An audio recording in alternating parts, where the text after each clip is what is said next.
The CEO of a billion-dollar empire stood trembling in an alley, designer heels broken, wedding dress torn, three men closing in. She'd run from everything, the champagne, the lies, the loveless future her father had sold. Then headlights cut through the darkness. A battered pickup truck.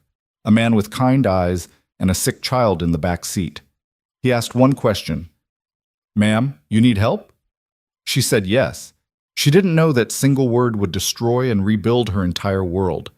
Stay with me until the end, and comment what city you're watching from so I can see how far this story travels. The rain started just after midnight, the kind that doesn't announce itself with thunder, but arrives like a whisper turning into a scream. Emma Sullivan stood beneath a broken streetlight in the Riverside district, the part of the city where even taxi drivers locked their doors at red lights, and felt the cold water soak through the ivory silk of her engagement gown. The fabric clung to her skin like a second layer of shame. Her phone was dead. The battery icon had blinked its final warning 20 minutes ago, right after the GPS had guided her into this maze of chain-link fences and shuttered warehouses. She'd been so focused on running, on getting away from the Crystal Ballroom, from the 500 guests, from Christopher Morrison's perfectly practiced smile, that she hadn't noticed where her frantic driving had taken her until the Range Rover's engine had sputtered and died 3 blocks back. She'd left the vehicle there, doors locked, and started walking in heels that cost more than some people's monthly rent. One of them had broken within 50 yards. Now she limped forward, barefoot, the broken shoe clutched in her hand like a weapon, though she knew it would be useless if she actually needed one. The street stretched empty in both directions, lined with buildings that looked abandoned but probably weren't. Somewhere a dog barked, the sound vicious and territorial. Emma's breath came in short bursts that had nothing to do with the cold. "Think," she whispered to herself, the word barely audible over the rain drumming on metal roofs. "Think, Emma." But thinking was exactly what had gotten her into this mess. Thinking about the prenuptial agreement she'd found in Christopher's study 3 days ago. Thinking about the clauses that gave him controlling interest in Sullivan Industries the moment they said, "I do." Thinking about her father's hand on her shoulder at the rehearsal dinner, his voice low and final. "This is what's best for the company, Emma. What's best for our legacy." Not what was best for her. Never what was best for her. She'd smiled through the rehearsal, smiled through the toasts, smiled through Christopher's kiss, which had tasted like expensive whiskey and casual ownership. And then 2 hours into her own engagement party, while her father worked the room and Christopher posed for photographs, she'd walked out a side door, climbed into her car, and driven. Just driven.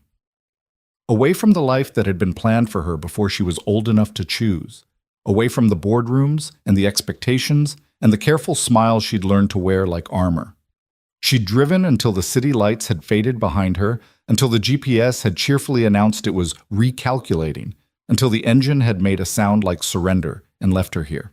Here, in a neighborhood where people didn't ask questions because they didn't want to know the answers. Emma's foot found something sharp, broken glass, maybe, or metal, and she gasped, stumbling against a chain-link fence. The impact rattled through her ribs, and for a moment she just stood there, fingers wrapped around cold metal, letting the rain wash over her face. This was stupid. This was so incredibly stupid. But God, it had felt good to run. "Hey there!" The voice came from behind her, casual and wrong, the kind of casual that predators use when they've already decided you're prey. Emma spun, her back hitting the fence, and saw 3 figures emerging from between 2 buildings. Men, all of them, wearing jackets that didn't look warm enough for the weather, and expressions that didn't need to be seen clearly to be understood. "You lost?" The one in front was tall, with a face made sharp by either genetics or hard living. "This ain't really a neighborhood for—" He gestured at her dress, at the diamonds still hanging from her ears, because she'd forgotten to take them off. Whatever you are?" Emma's fingers tightened around her broken heel. Her heart hammered against her ribs so hard she thought they might hear it. "I'm fine," she said, and her voice came out steadier than she'd expected. Years of boardroom negotiations, of staring down men who thought her father's company should be theirs, had taught her how to sound confident, even when she was terrified. "Yeah?" The second man, shorter and stockier, smiled. It didn't reach his eyes. You don't look fine. You look expensive and wet and lost. They were closer now, fanning out slightly, and Emma understood with sudden, crystalline clarity that this wasn't just danger. This was the kind of danger that ended with police reports and hospital rooms and trauma she'd carry forever, if she was lucky. My phone's dead, she said, hating how the words came out like a plea. If you could just point me toward, we could point you lots of places. The third man, who hadn't spoken yet, moved to her left, cutting off that angle of escape. His voice was softer than the others, which somehow made it worse. Question is, what's it worth to you? Emma's mind raced. She had cash in the car? No, wait, the car was blocks away and probably already stripped for parts. She had credit cards in her purse. No, her purse was back at the Crystal Ballroom, sitting on a chair next to Christopher's mother. She had nothing except jewelry that screamed wealth and a dress that screamed helpless. I can pay you, she said quickly. Tomorrow. I can meet you anywhere. And tomorrow. The tall one laughed. That's cute. See, the thing about tomorrow is it's not today, and today's when we're all standing here getting rained on. He took another step forward. So let's talk about today. Emma raised the broken heel like it might actually help. Her hand shook. Stay back. Or what? The stocky one grinned. You gonna stab me with your shoe? They all laughed at that, the sound bouncing off the wet pavement, and Emma felt something crack inside her chest. Not fear anymore, but fury. Fury at herself for being stupid enough to run without a plan. Fury at her father for building a cage so beautiful she hadn't seen the bars until she was 32 years old. Fury at Christopher for being exactly what men like him always were. Fury at a world where she could run a company with 3,000 employees but couldn't walk down a street without being prey. I said stay back. Her voice rose, sharp enough to cut through the rain. I'm warning you. You're warning us? The tall one's smile vanished. Lady, you got no idea where you are or how this works. You're alone. You're lost. And you're about to learn that money don't mean shit on this side of headlights. They burst around the corner like a searchlight, bright and sudden, illuminating the scene in harsh white clarity. Emma saw the men's faces clearly for the first time, saw the way they turned, squinting, caught like animals in the beam, saw her own shadow stretched long and desperate against the fence. The vehicle slowed. An old pickup truck, blue paint faded to almost gray, one headlight slightly dimmer than the other. It pulled to a stop maybe 10 feet away, engine idling rough. For a moment, nobody moved. Then the driver's door opened and a man stepped out into the rain. He wasn't tall, maybe 5'10", with shoulders that spoke of physical work and a face that looked tired in a way that had nothing to do with the hour. Dark hair plastered to his forehead, jeans and a hoodie that had seen better years, work boots that splashed in puddles as he walked toward them with the kind of unhurried confidence that made Emma's breath catch. Evening, gentlemen, he said, and his voice was quiet but carried weight, the kind of voice that didn't need to be loud to be heard. Something I can help you with? The tall one, the leader, Emma had already labeled him, turned fully. This ain't your business, man. Keep driving. Yeah, see, that's the thing. The newcomer stopped about 5 feet away, close enough to be a presence, but far enough to keep his hands relaxed at his sides. I got a sick kid in my truck. Been at the ER for 3 hours. All I want is to get home, get him into bed, maybe sleep for 4 hours before my shift starts. He glanced at Emma, and something in his eyes made her throat tight. But I can't do that if I drive past a woman who needs help. My mama would come back and haunt me. Your mama ain't here, the stocky one said. No, she's not. But she raised me right anyway.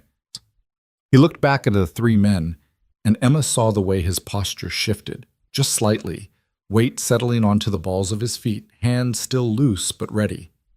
This was a man who knew how to fight, who maybe had fought. So here's how this goes. The lady gets in my truck. I drive her wherever she needs to go. You three keep walking. Everybody lives to see tomorrow. The tall one laughed, but it sounded forced. You threatening us? No, sir. I'm real tired and my kid's got a fever and I genuinely don't have the energy for this conversation to go the other way. The man's voice stayed level, almost conversational. But if you make me choose between your feelings and her safety, I know which one I'm picking, and I'm guessing you know it too." The silence stretched. Rain pattered on metal and concrete. From inside the truck, Emma heard a small voice. "Dad?" "It's okay, Eli," the man called back, not taking his eyes off the three men. "Just talking to some folks. Be done in a minute." Emma watched the calculation happen in the tall one's face. 3 against 1 should have been easy odds, but there was something about this stranger, this tired man with a sick kid and work boots, that made those odds less certain. Something that said he'd been tested before and hadn't broken. Whatever. The tall one spat on the ground. "She ain't worth the trouble anyway." "Smart choice," the stranger said, and somehow managed to make it sound like he meant it rather than mocking them. The 3 men backed away, hands in pockets, throwing looks that promised this wasn't over if they ever met again. But they backed away, and that was what mattered. They disappeared into the same shadows they'd emerged from, and just like that, Emma was alone with a stranger who'd just risked himself for her. "Ma'am?" He turned to her fully now, and up close she could see details the darkness had hidden. A scar through one eyebrow, eyes the color of worn leather, a jawline dark with stubble. "You need help?" Emma opened her mouth, closed it, opened it again. Yes, I need help." "Okay." He said it like it was simple, like helping strangers in the rain was just what people did. "Where's your car?" 3 blocks that way." She pointed with the hand still holding her broken heel, realized how ridiculous she must look, and felt something between a laugh and a sob build in her chest. "It died, and my phone's dead, and I—" The words tumbled out before she could stop them. "I ran away from my own engagement party, and now I'm in the worst part of the city, and I don't even know how I got here."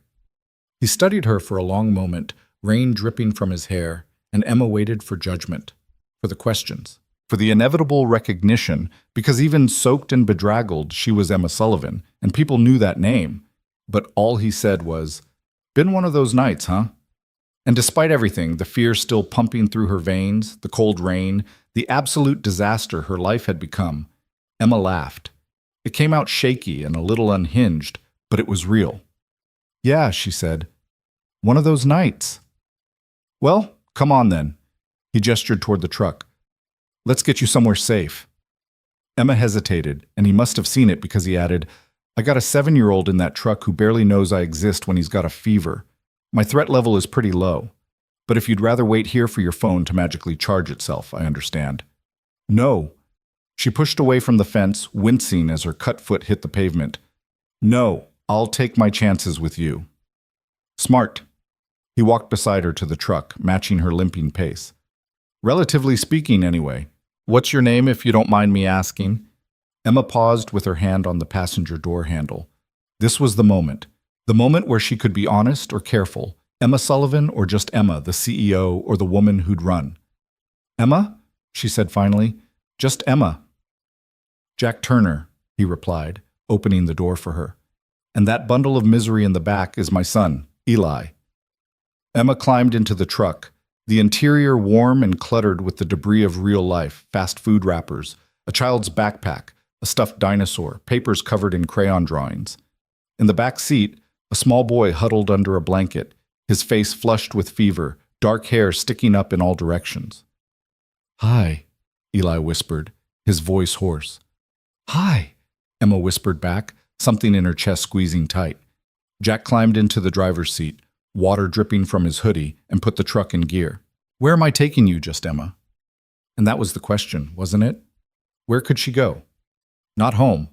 Home was her father's estate, and his security team would have been alerted the moment she vanished from the party. Not Christopher's penthouse, not the Crystal Ballroom, not any of the places that made up the careful geography of her life.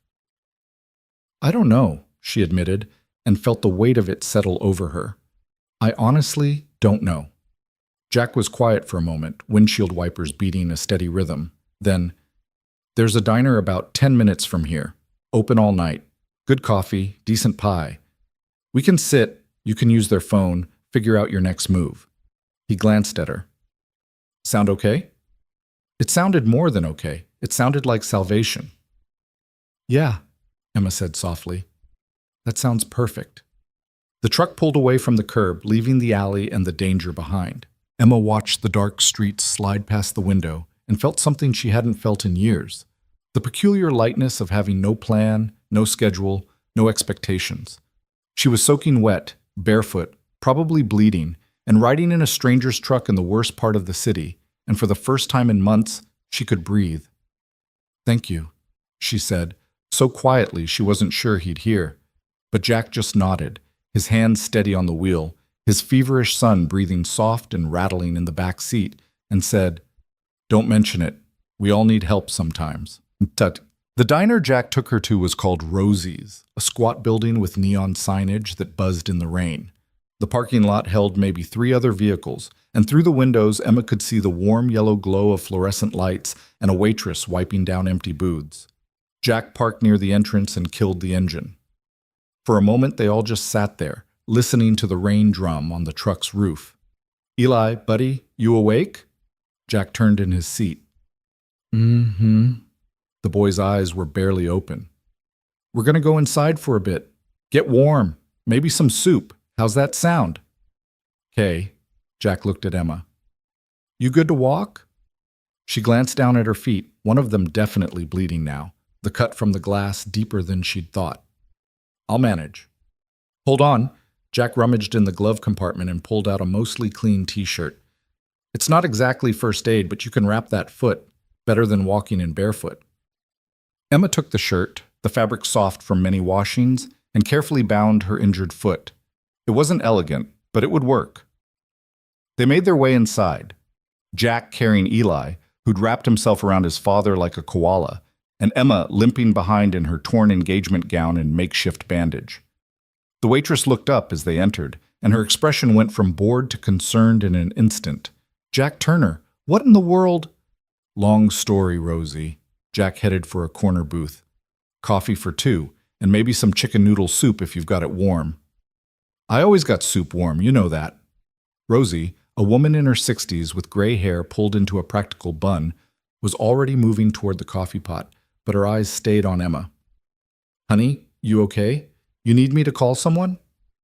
"I'm fine," Emma said automatically, then reconsidered. "Actually, could I borrow a phone? Mine died." "Course, sweetie, let me get you fixed up." Jack settled Eli into the booth, the boy immediately curling up on the vinyl seat, and Emma slid in across from them. The diner's warmth seeped into her bones, and she realized she was shivering, had been shivering for a while probably. Rosie returned with coffee in thick mugs, a bowl of soup, and a corded phone with an impossibly long cord. "Here you go, hun. Take your time." Emma stared at the phone. Who was she supposed to call? Her father would mobilize the entire security team and probably half the police force. Christopher would be smooth and concerned and ultimately would want her back at the party, smiling. Her assistant would panic. Her friends, did she even have friends? People she trusted with this kind of disaster? "You don't have to decide right now," Jack said quietly, wrapping his hands around his coffee mug. He'd pushed his wet hair back from his forehead, and in the diner's light Emma could see him more clearly. Mid-30s, probably. Tired eyes that had seen things. A gentle mouth that probably smiled more than it frowned, even though life had given it reasons. "I should call someone," Emma said. "Probably, but should and have to are different things." He took a sip of coffee, watching Eli rather than her. "Kid's been sick for 3 days. Fever keeps spiking. Took him to the ER twice. They say it's viral. Should pass. Keep him hydrated." His jaw tightened. "Second time cost me $400 just to be told the same thing." Emma heard what he wasn't saying, that $400 mattered, that taking 3 nights off work to watch his son probably mattered, that life was a series of calculations where every choice had weight. "Is he going to be okay?" she asked. "Yeah, kids are tougher than they look."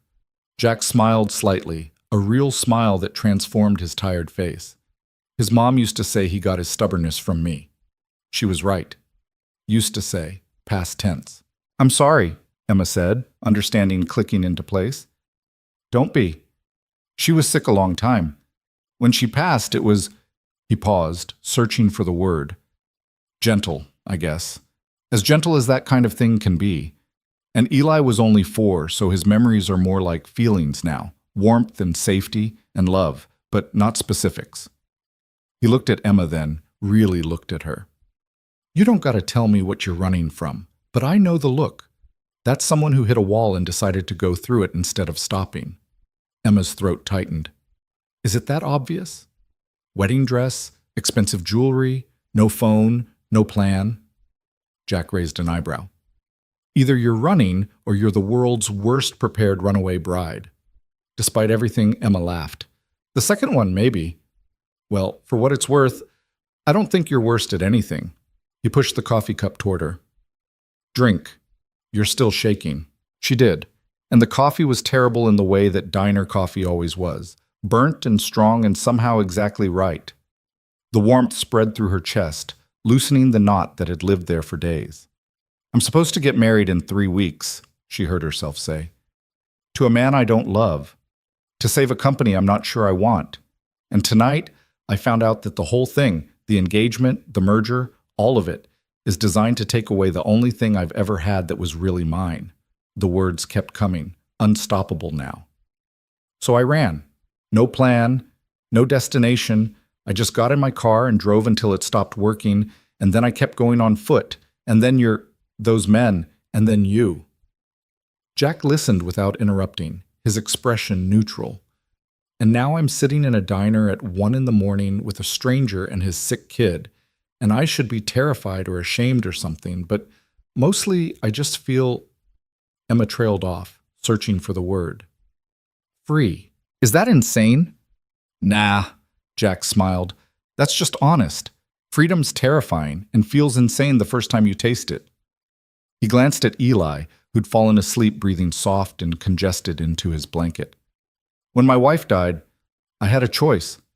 I could keep working the engineering job that paid well but ate my soul, or I could quit and open the garage I'd always wanted. Took me 6 months to decide. 6 months of being responsible and sensible and scared. What changed? Eli asked me why I was always sad. Jack's voice went rough. Kid was 4 years old, barely understood his mom was gone, and he could see I was dying inside, so I quit. Opened Turner's Auto Repair with everything we had saved. Most terrifying thing I ever did. Do you regret it? Every time the rent's due, he grinned. And never, not once, when I'm under a hood or teaching Eli how to change oil. Money's tight, hours are long, but it's mine. That's worth something. Emma looked at this man, this stranger who'd saved her from God knows what, who carried his feverish son without complaint, who'd risked himself for no reason except that it was right, and felt something shift in her chest. A recognition, a kinship. I need to make some calls, she said slowly. But not tonight. Tonight I just need to not be Emma Sullivan for a while. Then don't be, Jack signaled Rosie for refills. Be just Emma, the woman who ran away from her engagement and ended up in a diner with 2 strangers. That version's probably more fun anyway. And God help her, Emma smiled. Really smiled, the kind that used muscles she'd forgotten she had. They stayed there for 2 hours, talking about nothing and everything. Jack told her about rebuilding carburetors and the way Eli insisted on wearing mismatched socks.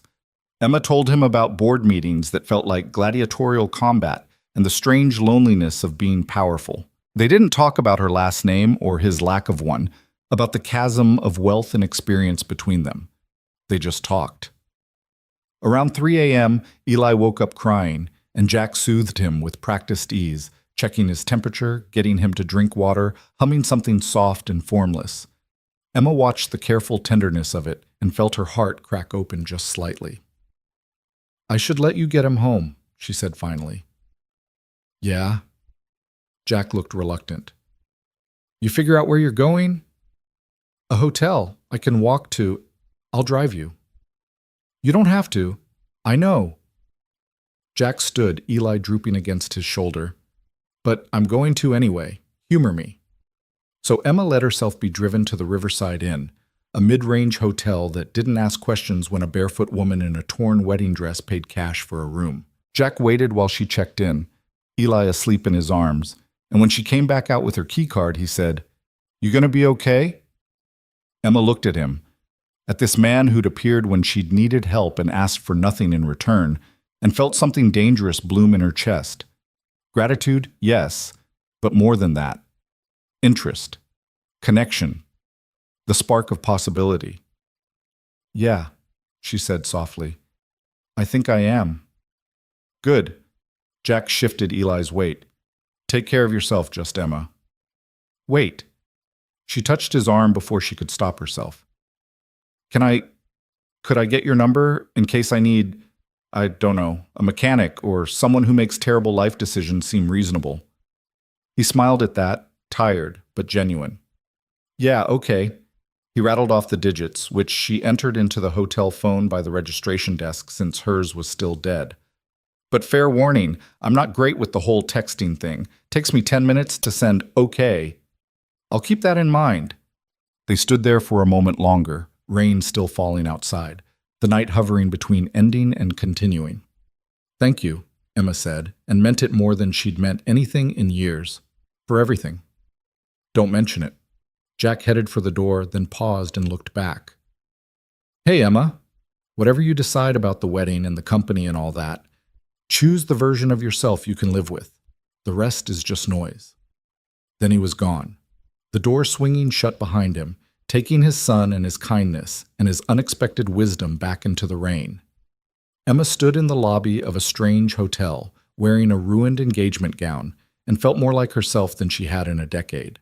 She didn't know what tomorrow would bring, didn't know how she'd explain her disappearance or what consequences waited, didn't know if she'd ever see Jack Turner again or if this night would fade into the category of strange memories that felt more like dreams.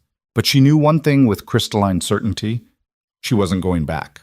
Not to Christopher, not to her father's plans, not to the cage that had been built around her with silk ropes and golden bars. Emma Sullivan had run away from her engagement party. And now, finally, she was going to run towards something instead. She just had to figure out what that something was. The morning after her escape, Emma woke to sunlight streaming through cheap hotel curtains and the disorienting sensation of not knowing where she was. For 3 beautiful seconds, her mind was blank. No responsibilities, no expectations, just the warmth of unfamiliar sheets and the distant hum of traffic. Then reality crashed back in waves. The engagement party. The rain. The alley. Jack Turner's tired eyes and gentle hands as he'd carried his sleeping son. Emma sat up, her body aching in places she hadn't known could ache, and caught sight of herself in the mirror across from the bed. Her hair hung in tangles, mascara smudged beneath her eyes like bruises. The engagement dress lay in a sodden heap on the bathroom floor where she'd peeled it off at 4 a.m. She looked like someone who'd survived something. She supposed she had. Her phone, plugged into the complimentary charger, showed 47 missed calls and 93 text messages. Emma stared at the numbers without opening any of them. She could imagine the content well enough. Her father's clipped fury, Christopher's wounded confusion, her assistant's professional panic. The whole machinery of her life demanding she return and explain and apologize and resume her place in the careful choreography they'd designed for her. Instead, she ordered room service, coffee and scrambled eggs and toast she ate with her fingers like a kid, and spent an hour in the shower until the water ran cold. By the time she emerged wrapped in the hotel's thin robe, she'd made a decision. She wasn't ready to go back. Not yet. Maybe not ever. But first she needed to say thank you properly. The problem was that Jack Turner had given her his number, but nothing else. No address for the garage he'd mentioned, no last name she could easily search. Just a phone number and a memory of kindness that felt too fragile to risk on a text message. Emma stood in front of the mirror, towel drying her hair, and made another decision. She'd find him. She'd go back to that neighborhood in daylight, ask around, track down Turner's auto repair. She'd thank him properly, maybe offer to pay for... No. She stopped that thought immediately. Jack had the look of a man who'd be insulted by charity, disguised as gratitude. Whatever thanks she offered had to be genuine, had to respect the dignity of what he'd done. She dressed in the only clothes she had, yoga pants and an oversized sweater she'd grabbed from her car's trunk during a rare moment of foresight months ago, and used the hotel's business center to print a map of the Riverside district. The clerk, a young guy with kind eyes, didn't comment on her lack of shoes. "Excuse me," Emma said as he handed her the printout. Do you know anything about auto repair shops in this area? Specifically one called Turner's? He brightened. Oh yeah, Jack's place. Good guy. Fixed my transmission for half what the dealer wanted. He grabbed a pen and circled a location on her map. Right there, can't miss it. Blue building with white trim. Says honest work, honest price on the sign. Thank you. Emma clutched the map like a treasure. Fair warning though, he's usually slammed this time of day. Might have to wait a bit. She didn't mind waiting. The Riverside district looked different in daylight. Still rough around the edges, still the kind of place where people minded their own business, but less menacing. The alley where she'd nearly met disaster was just an alley. Trash bins and chain link and the ordinary decay of neglected urban spaces. Hard to believe it had held such terror only hours ago. Emma found the garage wedged between a laundromat and a boarded-up convenience store. The building was exactly as described. Blue paint faded by sun and time, white trim that needed touching up, and a hand-painted sign that proclaimed Turner's Auto Repair in confident letters. Below that, honest work, honest price. No appointment needed. Through the open bay door, Emma could see a pair of legs extending from beneath a lifted sedan. Classic rock played from a radio covered in grease stains. The air smelled like motor oil and hot metal and hard work. She stood on the sidewalk for a long moment, suddenly uncertain. What was she doing here? Jack had helped her, yes, but that didn't mean he wanted her showing up at his workplace, disrupting his day. He probably had customers waiting, bills to pay, a sick son to worry about. The last thing he needed was a runaway CEO complicating his life. But before Emma could talk herself into leaving, a small face appeared in the garage's side window. Eli. His dark hair sticking up exactly as it had last night, his nose pressed against the glass. Their eyes met, and his face split into a surprised smile. Dad! His voice carried through the open bay. Dad, that lady's here!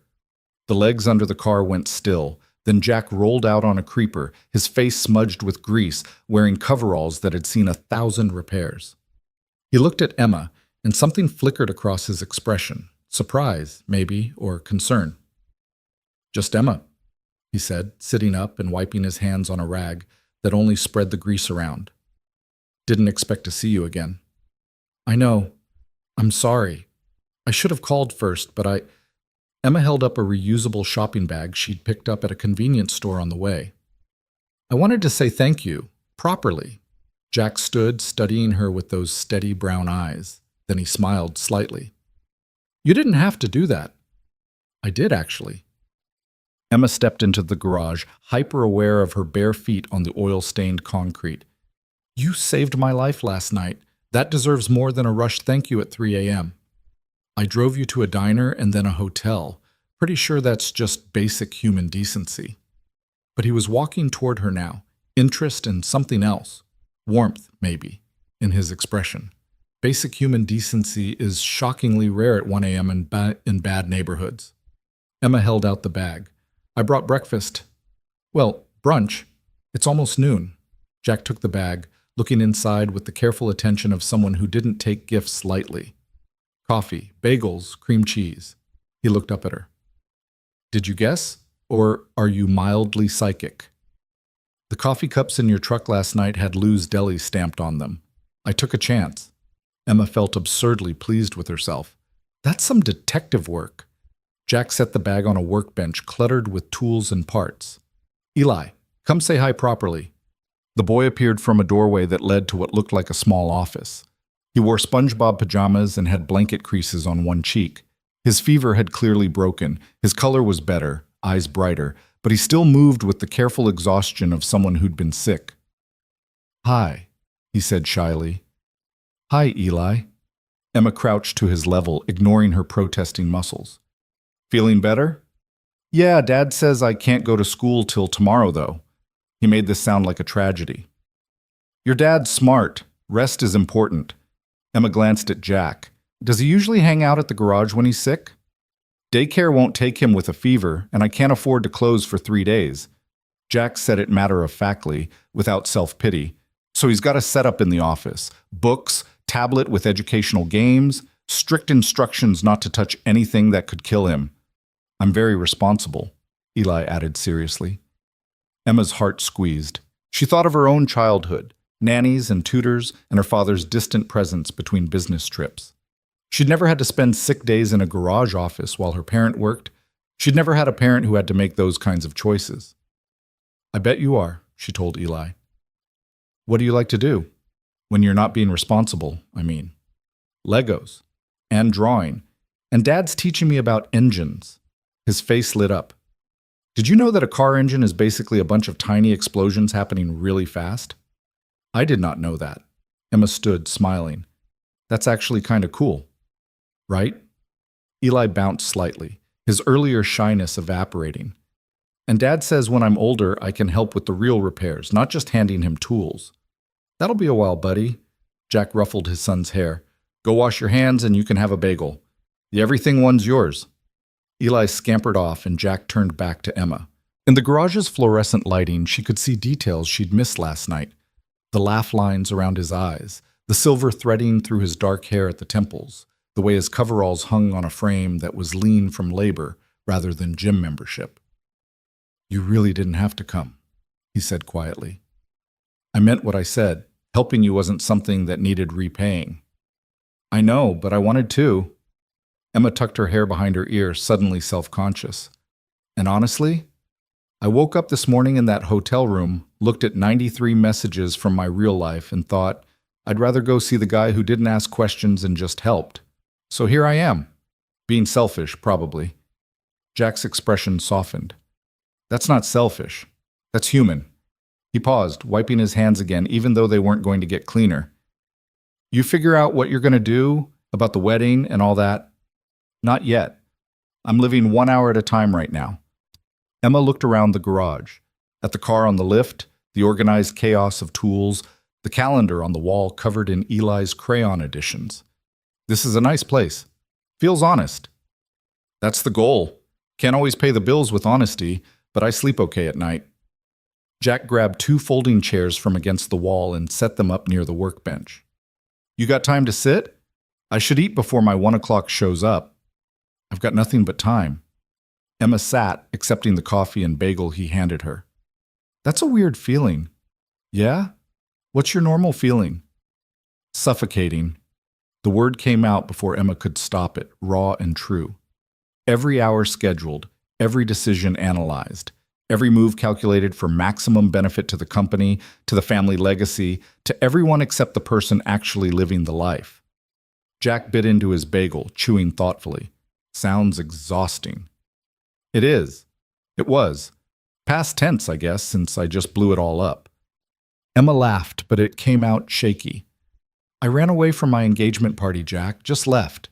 500 guests, a string quartet, champagne that costs more per bottle than most people spend on groceries in a month. My father's probably disowned me by now." "Has he?" "I haven't checked my messages."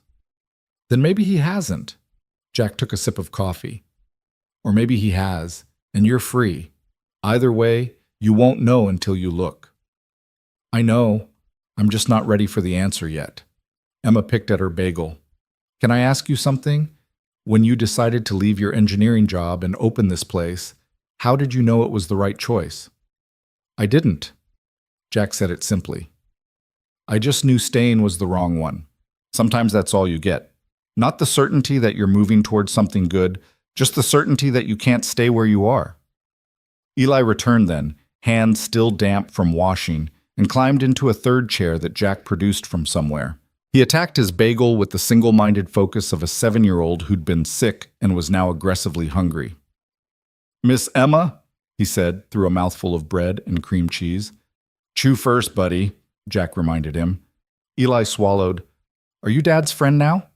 Emma glanced at Jack, who looked equally uncertain how to answer. "I think so," Emma said slowly. "If your dad doesn't mind having friends who show up unannounced with bagels." "I don't mind that at all," Jack said, and something warm settled in Emma's chest. They ate in comfortable silence, the kind that only happens when people aren't performing for each other. Eli finished first and asked if he could show Emma his drawings. Jack nodded, and the boy ran off to fetch his sketchbook. "He's a great kid," Emma said. "Yeah, he is, even when he's exhausting." Jack smiled, the pride evident. "His mom was an artist. Not professionally, but she saw the world like an artist, all light and color and possibility. Eli got that from her. What did he get from you? Stubbornness, a tendency to take things apart to see how they work, and apparently my complete inability to stay away from people who need help. Jack looked at her pointedly. Even when those people are clearly running from something complicated. I'm not... Emma stopped. Okay, yes, I'm running from something complicated. Several somethings, actually. But I promise I'm not dangerous. No criminals chasing me, no mysterious past that's going to blow up your garage. Just a runaway bride with expensive taste in jewelry. Jack gestured at the diamonds still hanging from her ears. She'd forgotten she was wearing them. Oh, God. Emma reached up, touching the earrings. I didn't even think I should return these. They're Christopher's family heirlooms. Who's Christopher? The groom. Ex-groom? I'm not sure of the proper term for someone you left at your own engagement party. Emma unclasped the earrings, staring at them in her palm. They caught the light, throwing tiny rainbows. His grandmother's, worth probably $50,000. I'm wearing $50,000 while eating a bagel in an auto shop. Could be worse. Could be eating the earrings while wearing the bagel. Jack's deadpan delivery made Emma laugh so hard she nearly choked on her coffee. That's terrible, she gasped. Dad makes bad jokes when he likes people, Eli announced, returning with his sketchbook. Mom used to say he should be arrested by the pun police. Your mom sounds like she was smart. Emma wiped her eyes, still grinning. She was the smartest, Eli agreed. Look, these are my drawings. He opened the sketchbook, and Emma found herself looking at a child's view of the world, their small apartment rendered in careful crayon detail, a series of cars in various states of repair, a woman with long dark hair and a smile that took up half her face. That one was labeled Mom in uncertain letters. These are beautiful, Eli. Emma traced the edge of the drawing. Do you remember her? Sort of. I remember her singing and how she smelled like flowers, and Dad says I laugh like her. He flipped pages. This is our building. This is Mrs. Chen from downstairs. She's really nice, but her cat hates everybody. This is Dad fixing a car. This is... The bell above the shop door chimed, and a woman's voice called, Jack, you here? That's my 1 o'clock. Jack stood, brushing crumbs from his coveralls. Mrs. Patterson, transmission's been slipping. I can go, Emma said quickly, starting to rise. No, stay. Finish your coffee. Jack touched her shoulder briefly, just a moment of contact, but Emma felt it like electricity. I'll be 20 minutes, half-hour tops. Eli can show you the rest of his artwork. Kid's got about 6 more notebooks. I do, Eli confirmed proudly. So Emma stayed, looking through drawing after drawing while Jack disappeared into the bay to talk to Mrs. Patterson. She could hear their voices, his patient and reassuring, hers worried about cost. He quoted her a price that made Emma wince with how low it was, explained the work in terms she'd understand, and promised to have it done by end of day. Your dad's really good at this, Emma told Eli. He's the best. The boy said it with absolute conviction. He fixes everything, cars, our toaster, my Lego sets when I build them wrong. He says there's no problem that can't be solved if you're patient and have the right tools. That's a good philosophy. What's a philosophy?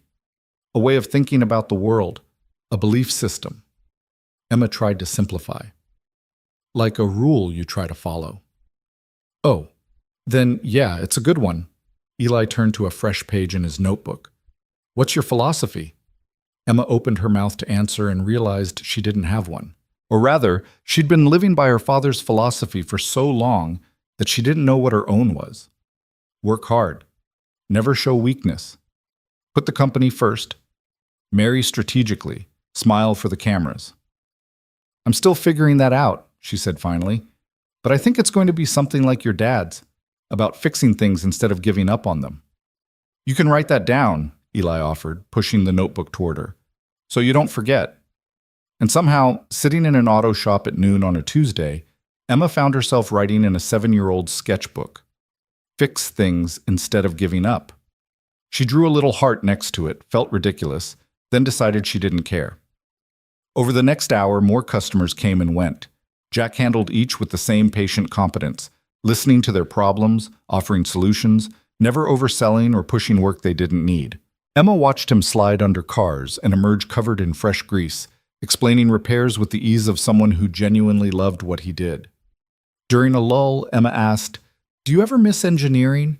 The stability? The salary?" Jack wiped his hands, considering. "Sometimes. Usually when rent's due and I'm 3 jobs behind, but then I remember what that life cost me. Time with Eli, time with my wife before she got too sick, time with myself. Money's important, but it's not everything." He looked at her. "I'm guessing you know that already." "I'm learning it." Emma glanced at Eli, who'd fallen asleep in his chair, sketchbook open on his lap. "He's lucky to have you." "I'm lucky to have him. Kid saved my life after his mom died. Gave me a reason to get up when I wanted to stay in bed forever." Jack's voice went rough. "You got people like that? People who make you want to keep going?" Emma thought about her father, who loved the company more than his daughter. Christopher, who loved the idea of her more than the reality. Her carefully curated circle of friends, most of whom were really business contacts. Did she have anyone who'd notice if she stayed in bed?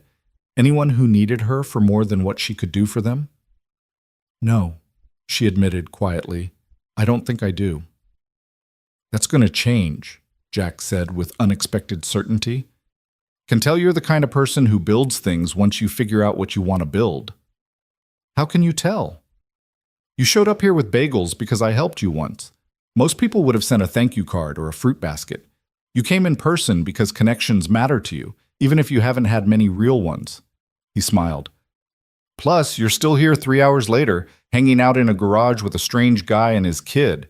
That's someone looking for something real." Emma felt her throat tighten. "Maybe I am." "Then you're in the right place. Can't get more real than this." Jack gestured at the cluttered garage, at his sleeping son, at the ordinary miracle of a life built from honest work and love. "It ain't fancy, but it's true." "I like true," Emma heard herself say. "I think I've been drowning in fancy for too long." Before Jack could respond, Eli stirred, blinking sleepily. "Did I miss anything?" "Nope, just boring adult talk," Jack assured him. "How you feeling, buddy?" "Better. Can I have another bagel?" "You just ate?" Jack checked his watch and laughed. 4 hours ago, yeah, okay. You can have another bagel. Growing boy needs food."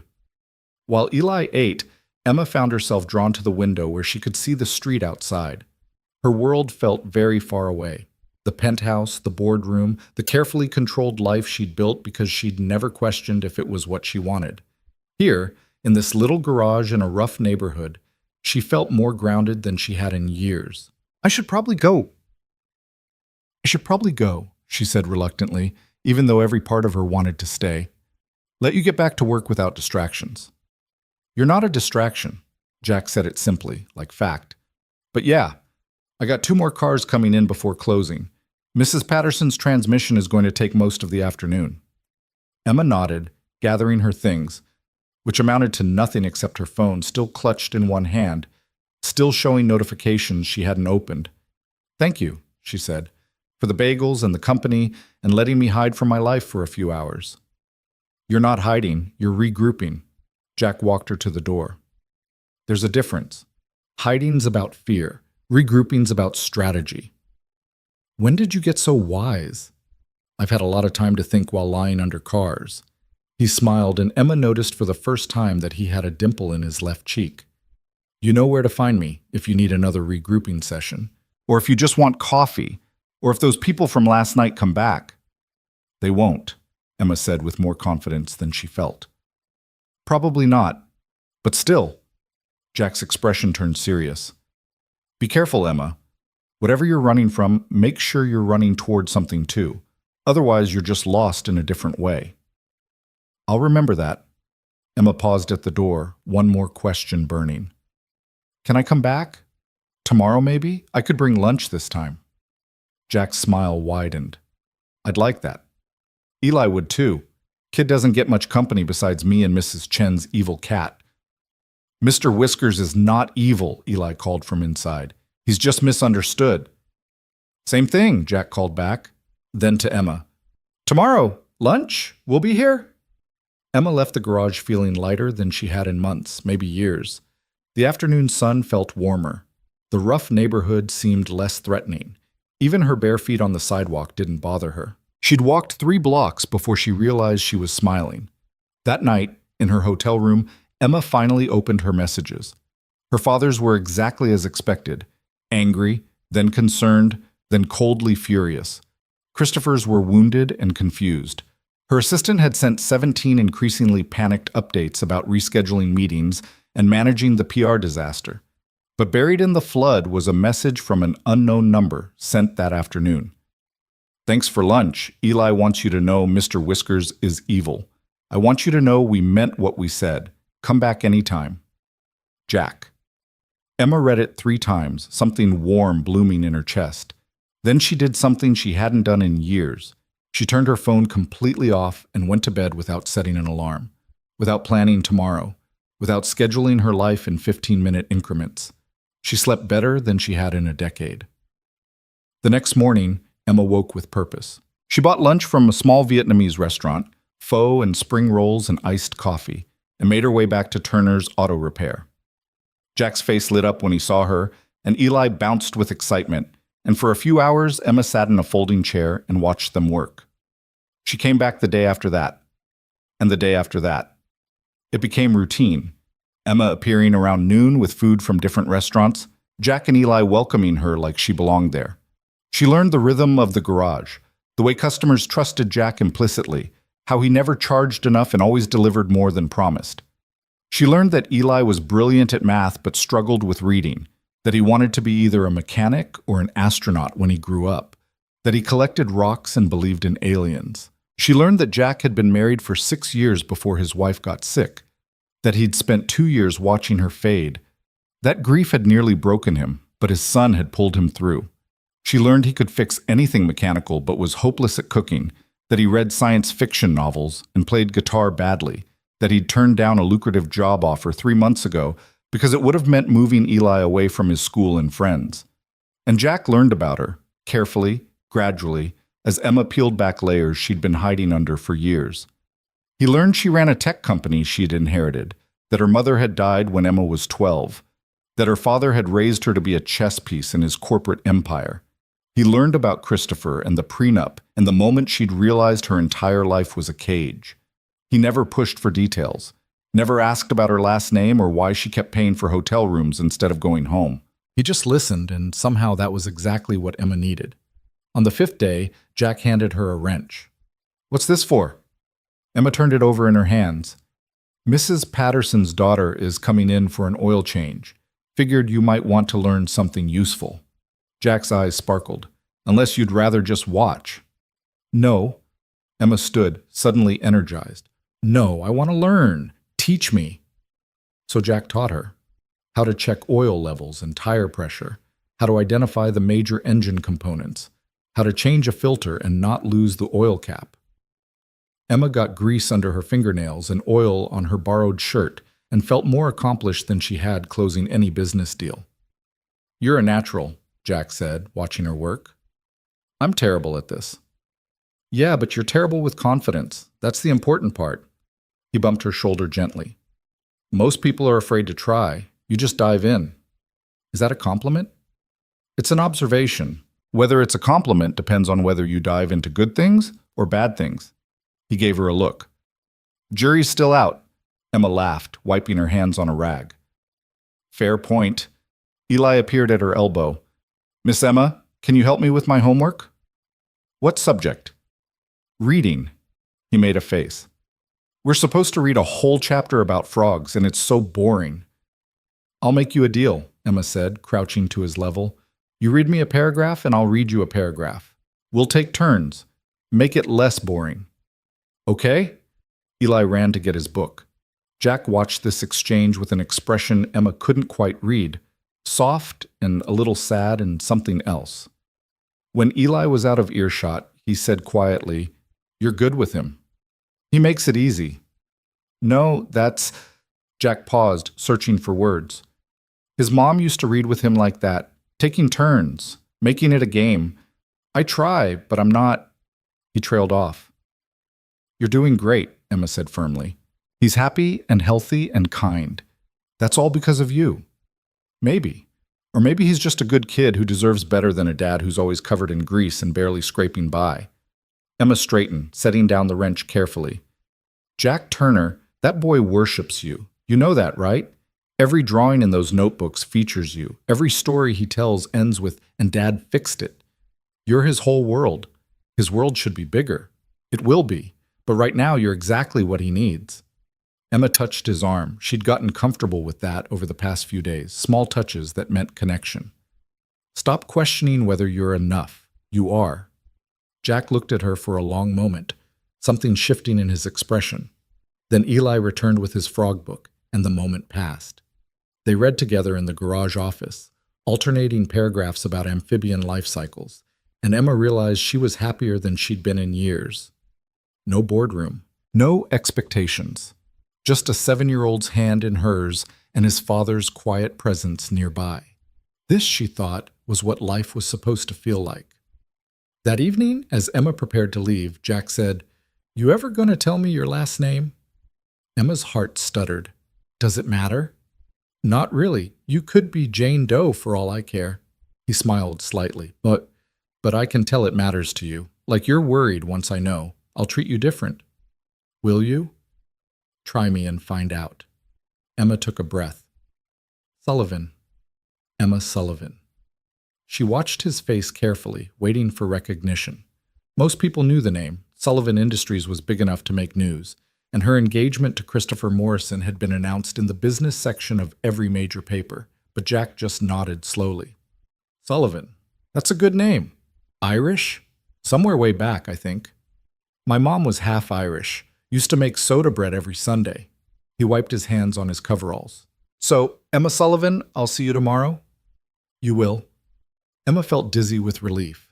He either didn't know or didn't care, and either way, she was still just Emma to him. She was halfway back to the hotel when her phone rang, a number she didn't recognize. Against her better judgment, Emma answered. "Miss Sullivan?" The voice was smooth and professional. "This is Marcus Chen, head of security for Sullivan Industries. Your father has asked me to contact you." Emma's stomach dropped. "How did you get this number?" "Your phone's GPS, ma'am. We've been tracking your location for several days now, per your father's instructions after your departure from the engagement party." Of course they had. Of course her father would have had her phone traced.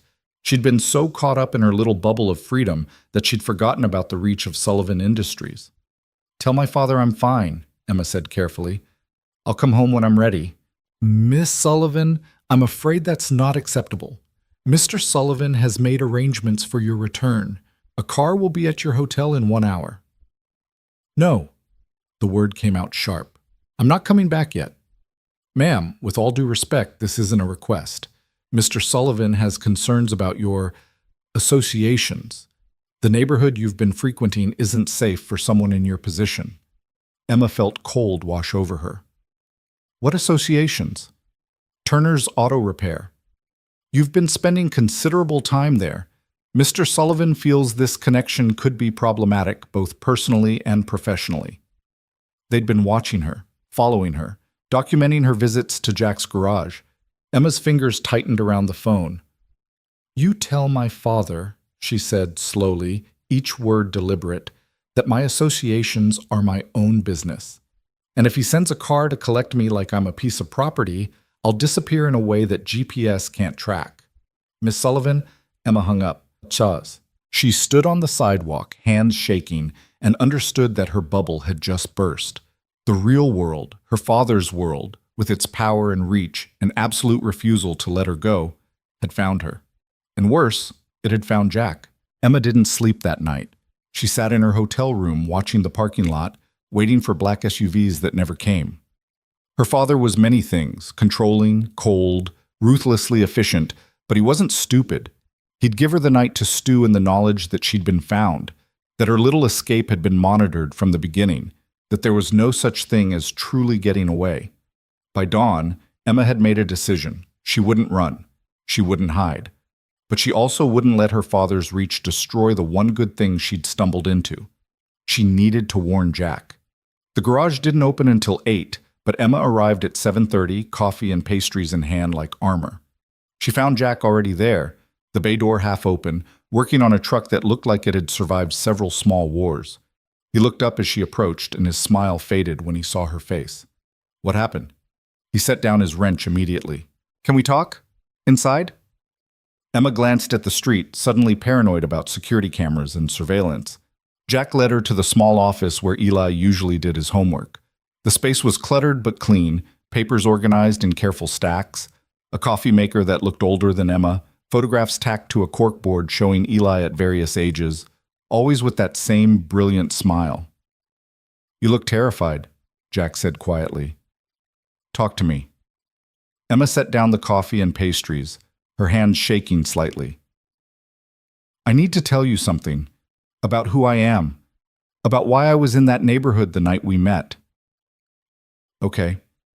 Jack leaned against the desk, giving her space, his expression open and patient. My full name is Emma Sullivan.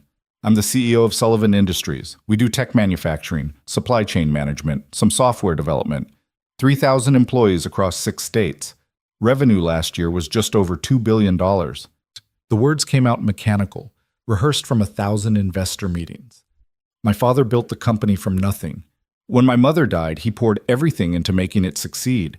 And when I turned 25, he made me CEO because he wanted the Sullivan name to continue leading it. Jack's expression didn't change, but something flickered in his eyes.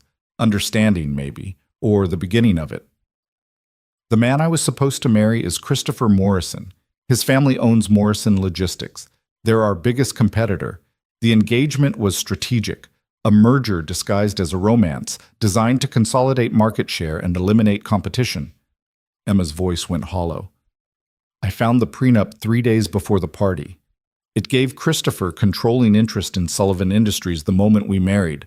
My father essentially sold the company, and me, to close a deal. Jesus, Jack breathed. So I ran. I got in my car and drove until it died, and I ended up in your neighborhood, and you saved me.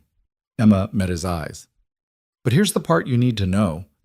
My father's had me tracked since that night. His security team has been monitoring my location. They know I've been coming here. They know about you and Eli. Jack went very still.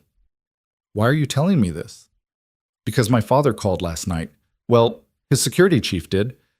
They want me to come home and they're not subtle about threats. Emma's voice cracked. Jack, I don't know what he'll do.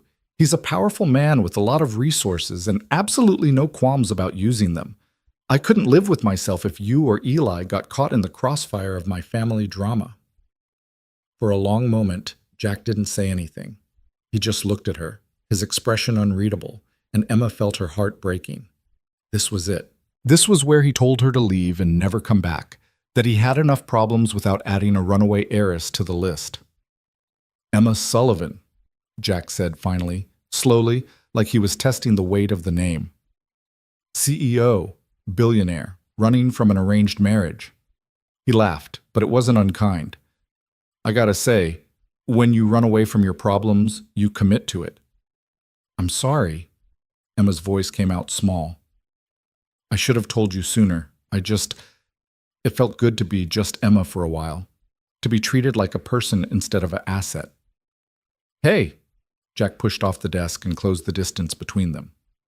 You are a person. Money and job titles don't change that. He touched her arm gently.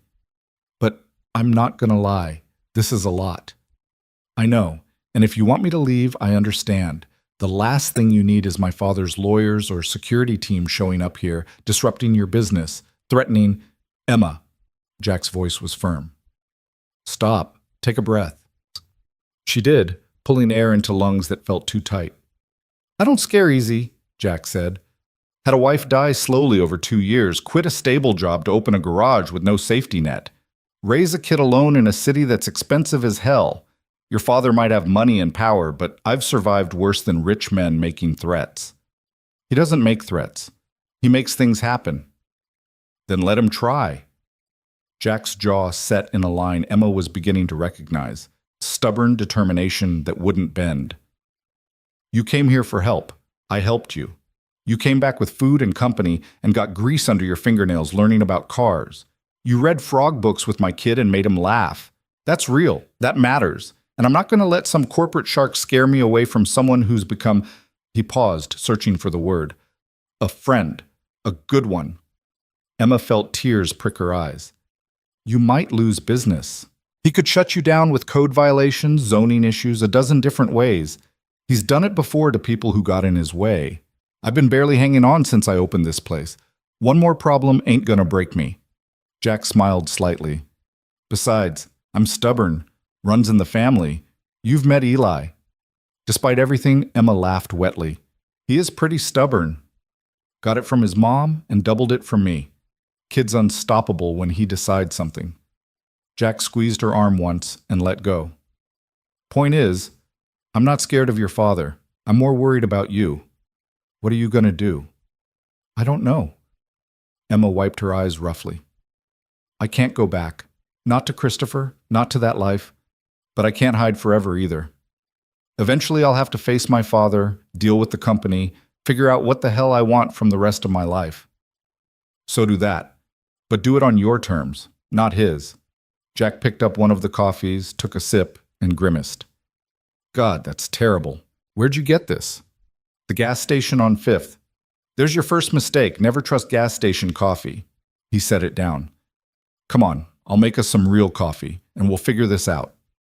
They spent the next hour in the office, drinking coffee that was only marginally better than the gas station version, eating pastries that Eli would have murdered them for starting without him. Jack listened as Emma talked through her options. None of them good, all of them complicated. She could go back to Sullivan Industries, resume her role as CEO, and try to navigate her father's expectations while maintaining some autonomy. She could resign entirely, walk away from the company and the money, and start over with nothing. She could fight, hire lawyers, contest the prenup, force a confrontation that would tear the family apart publicly. What do you want? Jack asked when she'd exhausted the possibilities. Honestly, I want to keep coming here. Bringing lunch, learning about transmissions, reading with Eli, living a life that feels real instead of performed. Emma stared into her coffee cup. But that's not realistic, is it? I can't just abandon everything because I'm scared and tired. Why not? Because I have responsibilities. 3,000 employees depending on the company's stability. Investors. Shareholders. A legacy my father spent 30 years building. That's what you're supposed to want, Jack said gently. I asked what you want. Emma opened her mouth to argue and found she couldn't. Because he was right. Everything she'd listed was obligation, expectation, duty. None of it was desire. I don't know what I want, she admitted finally. I've spent so long being who I'm supposed to be that I don't know who I actually am. Then maybe that's what you figure out first. Jack stood, stretching. The rest? Company, your father, Christopher. All that can wait while you answer the important question. Before Emma could respond, the sound of tires on gravel made them both freeze. Through the office window, she saw 3 black SUVs pulling into the garage parking lot with the casual authority of people who owned whatever space they occupied. Jack? Emma's voice was barely a whisper. I see them. His voice had gone flat, hard. Stay here. No, this is my problem, not yours. Emma stood, squaring her shoulders. I'll handle it. She walked out of the office and into the garage bay just as the SUV doors opened. 4 men in dark suits emerged, moving with the coordinated precision of professional security. And from the second vehicle, her father. William Sullivan was 63 years old and looked 50. Silver hair perfectly styled, suit that cost more than most people's monthly salary, posture that radiated controlled power. He surveyed the garage with the expression of someone examining something distasteful but necessary. Emma, his voice carried across the space, cultured and cold. We need to talk. Emma felt Jack move to stand beside her, a quiet presence that steadied her shaking hands. Hello, Father. I see you decided to send an army instead of just calling. You weren't answering your phone. William's eyes flicked to Jack, dismissing him in an instant. Is there somewhere private we can speak? Anything you have to say, you can say here. Emma crossed her arms. This is Jack Turner. He owns this garage. Jack, my father, William Sullivan. Jack nodded, but didn't extend his hand. William didn't offer his. The air between them crackled with tension. Emma, don't be dramatic. William's voice held the edge it always got when he was losing patience. We both know this little rebellion has gone on long enough. You've made your point. Now it's time to come home, apologize to Christopher, and salvage what we can of this situation. I'm not coming home, and I'm definitely not apologizing to Christopher. Emma's voice came out steadier than she felt. That engagement was over the moment I found the prenup. The prenup that protects both families' interests. William stepped forward, his security team flanking him. Emma, you're letting emotion cloud your judgment. The merger with Morrison Logistics is crucial for the company's future. Your future. My future? Emma laughed bitterly. Father, you sold my future like it was another asset. Christopher gets the company, you get market dominance, and I get to smile and pretend I chose any of this. You did choose it. When you accepted the position as CEO, you accepted the responsibilities that came with it. William's voice hardened, including making decisions that benefit the company, even when they're personally difficult. No, I accepted a job. I didn't accept selling my life. Emma took a step forward, and she felt Jack's hand brush her back. Barely there, just a reminder she wasn't alone. I'm done, Father. Done with the company if it means living like this. Done with Christopher. Done with you treating me like a chess piece. William's expression didn't change, but something flickered in his eyes, anger maybe, or fear of losing control. You don't mean that. You're upset, which is understandable, but I mean every word. Emma's voice rang clear. Find a new CEO. Merge with Morrison if you want, but leave me out of it. For a long moment, William just stared at her. Then his gaze shifted to Jack, and Emma saw calculation replace surprise. I see. This is about him. This has nothing to do with Jack, Emma said quickly. This is about me finally realizing I deserve better than what you've planned. Really? William's smile was sharp. Because from where I'm standing, my daughter runs away from her engagement and immediately attaches herself to the first man who shows her kindness. That's not growth, Emma.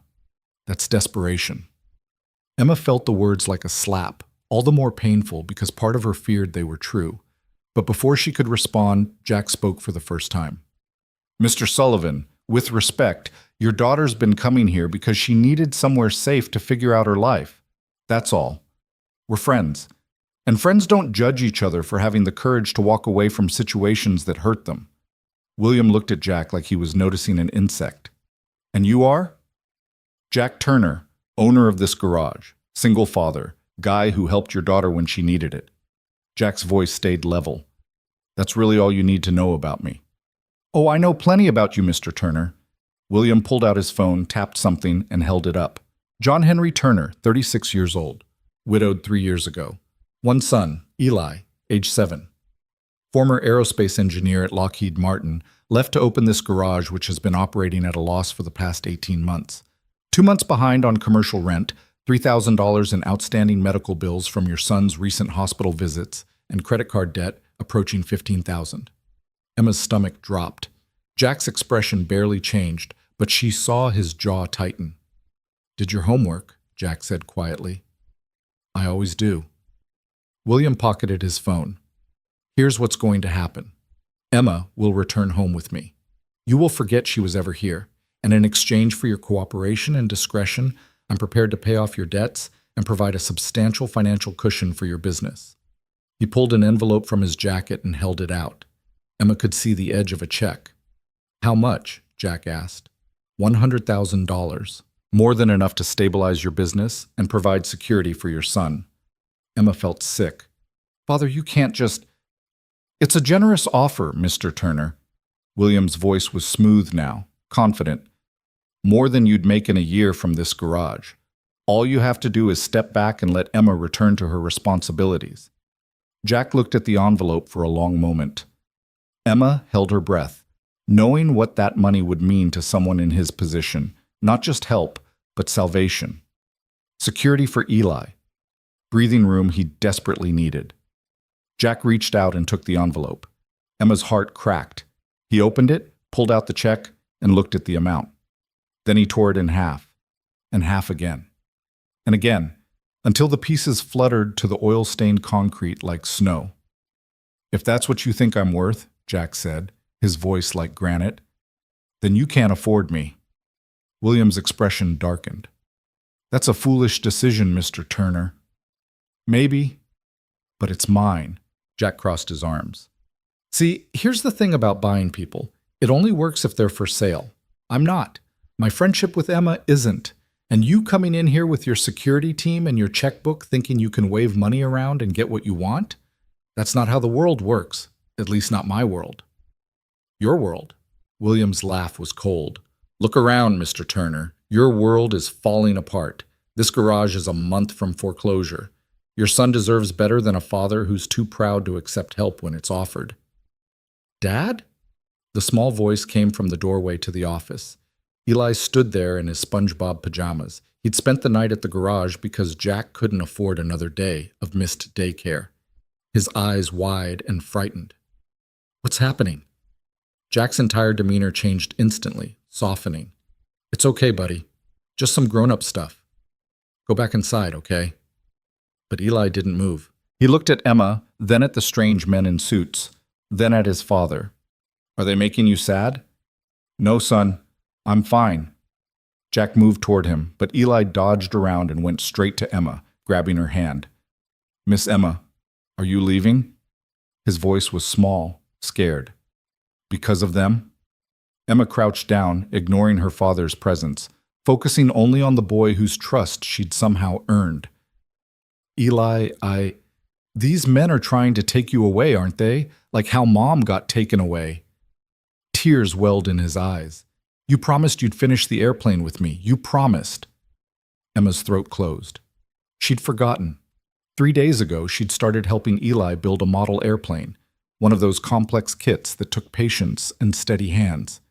They'd only finished the fuselage before running out of time. "I remember," Emma whispered. "I remember my promise." "Then don't go." Eli's grip on her hand tightened. "Please don't go." William's voice cut through the moment like ice. "Emma, we're leaving. Now." But Emma stayed crouched, looking into Eli's frightened face, and something inside her crystallized. This child, this sweet, brilliant, stubborn boy who collected rocks and dreamed of stars, trusted her. His father had shown her kindness without agenda. They'd given her a glimpse of a life built on honesty and care instead of strategy and obligation. And her father wanted her to walk away from that because of optics, because of money, because of a company that had always mattered more than she did.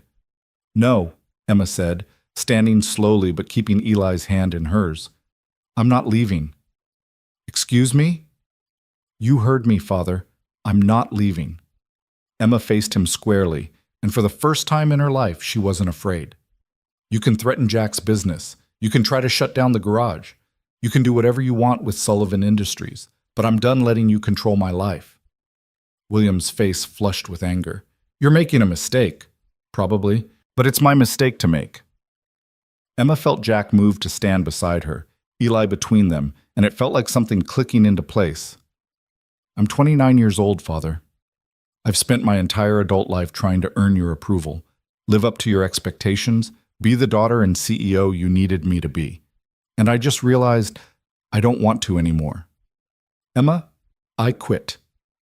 The words came out clear and final. "As CEO of Sullivan Industries, effective immediately, I resign. You can promote from within, hire externally, or run it yourself. I don't care anymore. But I'm out." The silence that followed was deafening. William stared at her like she'd grown a second head. His security team looked uncomfortable. Jack's hand found Emma's shoulder, steady and warm. "You can't quit," William said finally, his voice tight with controlled fury. "You have contracts, obligations, board meetings scheduled through next quarter. Then the board can meet without me. I'll have my lawyer handle the contracts." Emma felt light, almost dizzy with the enormity of what she'd just done. "I'm sorry if this disappoints you, Father. I'm sorry if it damages the company or your reputation or your plans with Christopher, but I'm not sorry for choosing myself for once." William's mouth thinned to a hard line. "If you walk away now, you're walking away from everything. Your salary, your stock options, your inheritance, the apartment, the car, your expense accounts, all of it tied to your position with the company. I know. You'll have nothing, Emma. No job, no income, no support. She'll have friends, Jack said quietly. Sometimes that's more than enough. William turned his cold gaze on Jack. This isn't over, Mr. Turner. You've interfered with a business arrangement worth millions. I don't take that lightly. Wasn't a business arrangement, Jack replied calmly. Was a woman trying to escape a cage. I just happened to leave the door open. For a moment, Emma thought her father might actually lose his composure completely. His hands clenched at his sides, his jaw working. But then the mask slammed back into place, the controlled, calculating CEO who never let emotion show.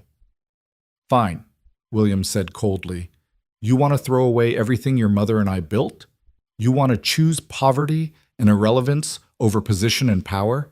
That's your choice. But don't come crawling back when you realize what you've lost. I won't be waiting. He turned on his heel and strode toward the SUVs, his security team scrambling to follow. Emma watched them go, her heart pounding so hard she thought it might break through her ribs. The SUVs pulled away in formation, disappearing around the corner, and only then did Emma realize she was shaking. Her legs gave out, and she sat down hard on the garage floor, Eli still clutching her hand. You okay? Jack crouched beside her. I just quit my job. Emma's voice came out breathless, shocked. I just walked away from everything. Oh God, Jack, what did I do? Something brave, he said simply. Something necessary. I have no money, no job, no plan. Emma felt hysteria bubbling up. I just made myself homeless and unemployed in the same conversation. You're not homeless. Jack pulled her to her feet, his hands steady on her arms. You've got a place to stay as long as you need it. Jack, I can't. Yes, you can. I've got a pull-out couch in the office. It's not fancy, but it's warm and dry, and you're welcome to it. His expression was serious, no hint of pity or judgment. You helped me when you didn't have to, spent time with Eli, made him laugh, made this place feel less lonely. Let me return the favor. Emma looked at him, at this man who'd torn up a $100,000 check because his integrity wasn't for sale, who was offering her shelter when he could barely afford his own rent. Why are you doing this? Because you need help, Jack said, like it was the simplest thing in the world. And because I like you. And because Eli would never forgive me if I let you leave without finishing that airplane. The airplane, Eli perked up, momentarily distracted from the drama. Can we work on it now? Buddy, maybe give Miss Emma a minute, Jack said gently. But Emma was already smiling through her tears. No, you know what? Let's build the airplane. I need to do something normal before I completely freak out about becoming unemployed. So that's what they did. While Jack returned to working on Mrs. Patterson's transmission, Emma and Eli sat in the office with glue and tiny parts and an instruction manual that might as well have been written in Sanskrit. They worked in companionable silence, Emma's hand steadying as she focused on the simple task of connecting pieces A and B. Miss Emma? Eli asked after a while. Are you sad? A little, Emma admitted, but also relieved. Does that make sense? Eli thought about it seriously. When Mom died, Dad said he was sad but also relieved because she wasn't hurting anymore. He said feelings can be two things at once. Your dad's a smart man. I know.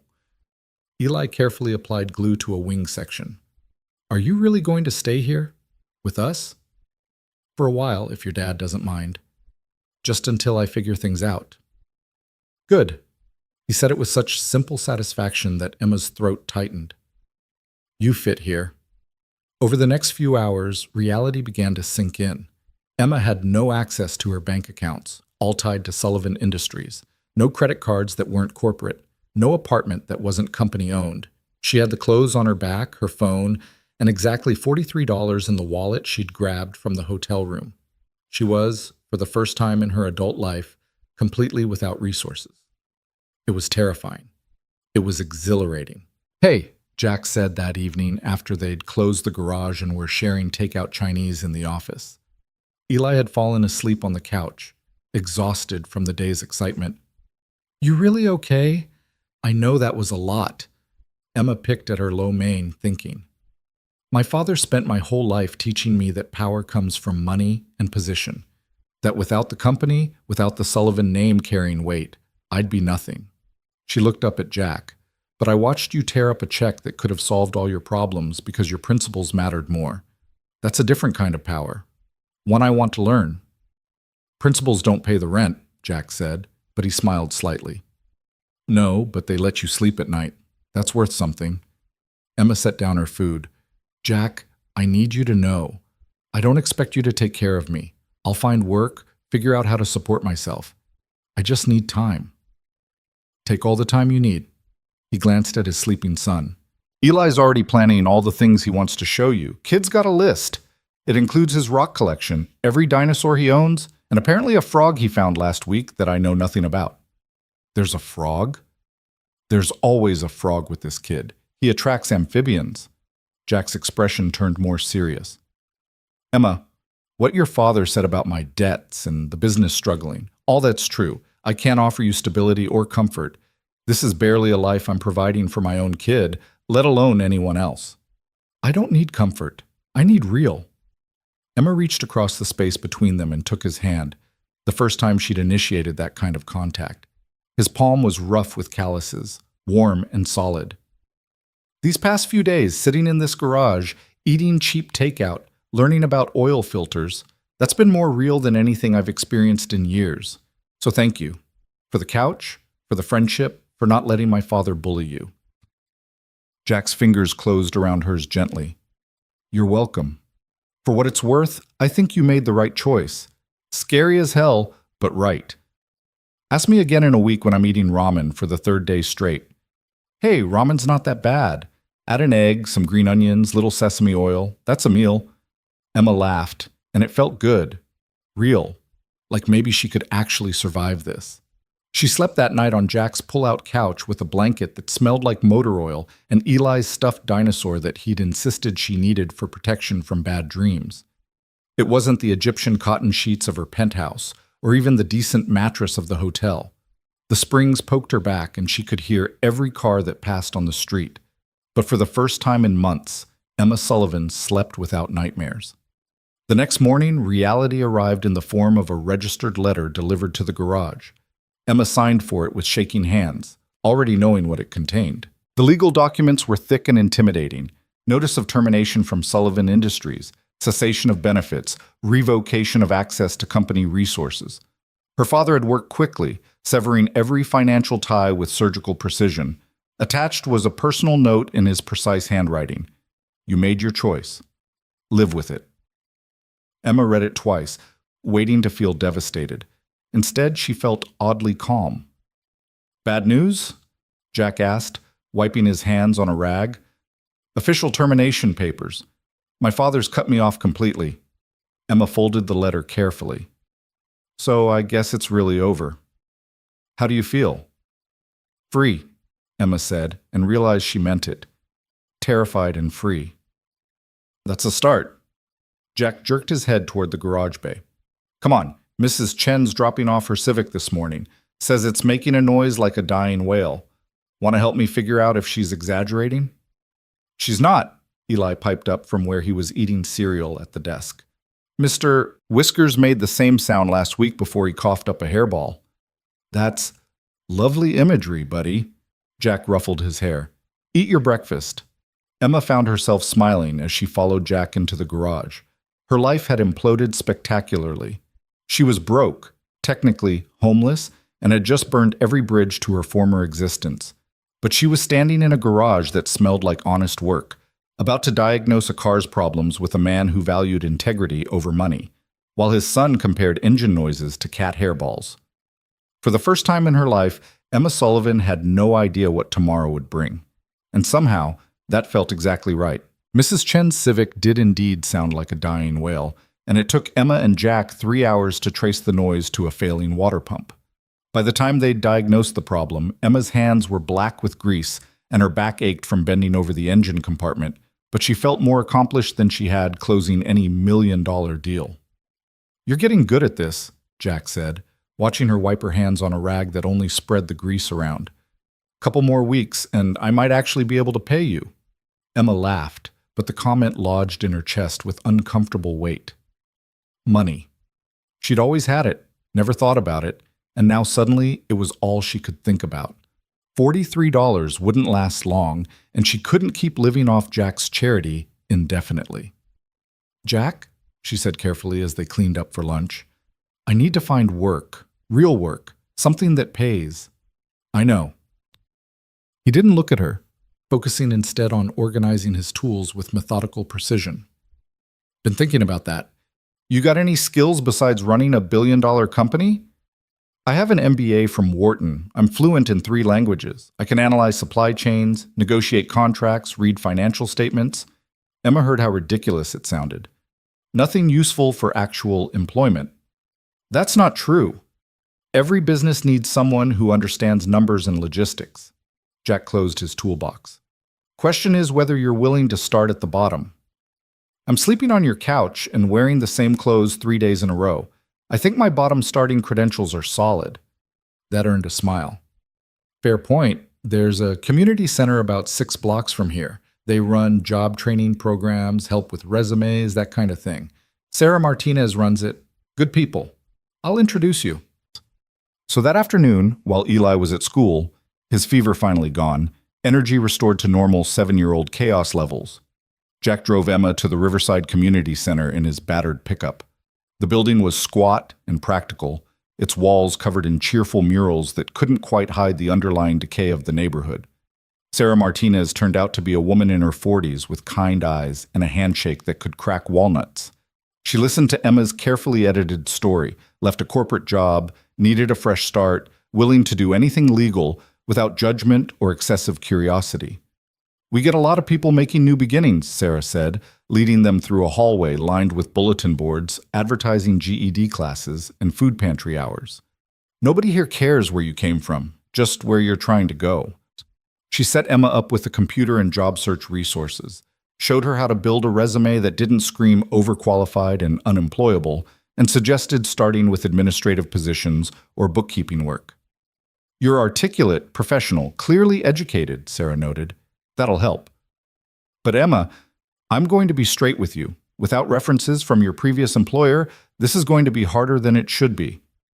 "I know." Emma stared at the blank resume template. "My father owns the company I just left. He's not going to give me a reference." "Then we work around it." Sarah pulled up a chair. "Tell me what you actually know how to do.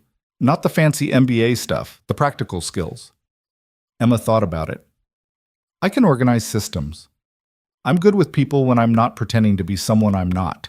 I learn fast, and I'm not afraid of hard work. I'm just new to the kind that gets your hands dirty." "That's a start." Sarah began typing. "We'll build something honest. The rest will figure itself out." They worked for 2 hours, crafting a resume that was truthful without being detailed, emphasizing Emma's skills while de-emphasizing her background. When they finished, Emma had a document that presented her as a former business consultant looking to transition to hands-on work. Not exactly a lie, but not exactly the whole truth either. "I'll make some calls, Mike," Sarah promised as they left. "I know people who are always looking for reliable help. It won't be glamorous, but it'll be a paycheck." In the truck on the way back to the garage, Jack asked, "How you feeling?" "Like I'm 21 again, applying for internships and hoping someone takes a chance on me." Emma watched the neighborhood slide past the window. The same streets that had terrified her 2 weeks ago now felt almost familiar. Except worse, because at 21 I had my father's name backing me up. "You don't need his name. You've got your own skills." Jack turned onto their street. "And if it helps, I could use some help with the garage's books. Can't pay much, maybe $20 a week. But it's something." $20 a week to do bookkeeping for a mechanic shop? Emma felt her eyes sting with gratitude. "Jack, that's overpaying, probably. My books are a disaster, but Mrs. Chen's been after me to get organized. Says the IRS is going to come knocking if I don't sort out my receipts." He pulled into the garage lot. "So really, you'd be saving me from federal prison. Very heroic of you." Emma knew what he was doing, creating a job where none existed because he saw she needed one. The kindness of it made her chest ache. "Thank you," she said quietly, "for everything. I know you can't afford to help me, but you're doing it anyway." "Can't afford not to," Jack replied, killing the engine. You make Eli happy. Kid talks about you constantly. Miss Emma said this. Miss Emma taught me that. Ma. Worth way more than $20 a week to see him smile like that. They climbed out of the truck, and Emma was halfway to the garage when she noticed a man standing by the bay door. Expensive suit, polished shoes that had no business being in this neighborhood, a leather portfolio under one arm. He looked like he'd stepped out of her old life and into her new one, and Emma's stomach dropped. Miss Sullivan? The man's voice was smooth, professional. My name is Richard Hendricks. I'm an attorney representing Morrison Logistics. Jack moved closer to Emma, a protective instinct that would have been sweet if the situation wasn't suddenly terrifying. What do you want? Emma asked, trying to sound calm. Just to deliver this. Hendricks held out an envelope. Mr. Morrison has filed a breach of contract suit against you for backing out of the engagement. The wedding expenses alone total just over $2 million. And there's the matter of lost business opportunities resulting from the failed merger. Emma took the envelope with numb fingers. Christopher is suing me? Mr. Morrison's family is suing you, yes. The amount sought is $8 million, to be paid within 90 days or they'll pursue seizure of assets. Hendricks smiled without warmth. Of course, Mr. Morrison is willing to drop the suit entirely if you reconsider the engagement. So it's blackmail, Jack said flatly. It's a legitimate legal action resulting from breach of contract. Hendricks turned his cold gaze on Jack. And you might want to be careful about your involvement in this situation, Mr. Turner. Tortious interference is also actionable. Tortious what now? It means they could sue you too, Emma said, her voice hollow, for encouraging me to break the engagement. I didn't encourage anything. I just gave her a place to breathe. Jack's jaw was tight with anger. You people are unbelievable. We're thorough. Hendricks adjusted his portfolio. Miss Sullivan, you have 30 days to respond to the lawsuit. I'd suggest getting legal representation, though given your current financial situation, that may prove challenging. He handed her a business card. When you're ready to be reasonable, call me. Mr. Morrison is a patient man, but his family's patience has limits. He walked away, his shoes clicking on the pavement with the confident rhythm of someone who knew he held all the cards. Emma stared at the envelope, the weight of it impossible. $8 million. She didn't have 8,000, let alone 8 million. Her father had cut her off completely, and even if she wanted to fight this, lawyers cost money she no longer had. Emma. Jack's hand on her shoulder pulled her back from the edge of panic. Breathe. They're going to sue me for $8 million. Her voice came out high, thin. Jack, I can't. I know, come inside. He guided her into the garage, into the small office where she'd been sleeping on his couch, and made her sit. Talk to me. What exactly does this mean? Emma opened the envelope with shaking hands and scanned the legal documents. They were exactly as Hendricks had described. A lawsuit claiming breach of contract, demanding compensation for wedding expenses, lost business opportunities, and emotional distress. The numbers swam on the page, impossibly large. It means Christopher's family wants to punish me for walking away, Emma said numbly. They probably think I'll panic and come back, agree to the wedding just to make this go away.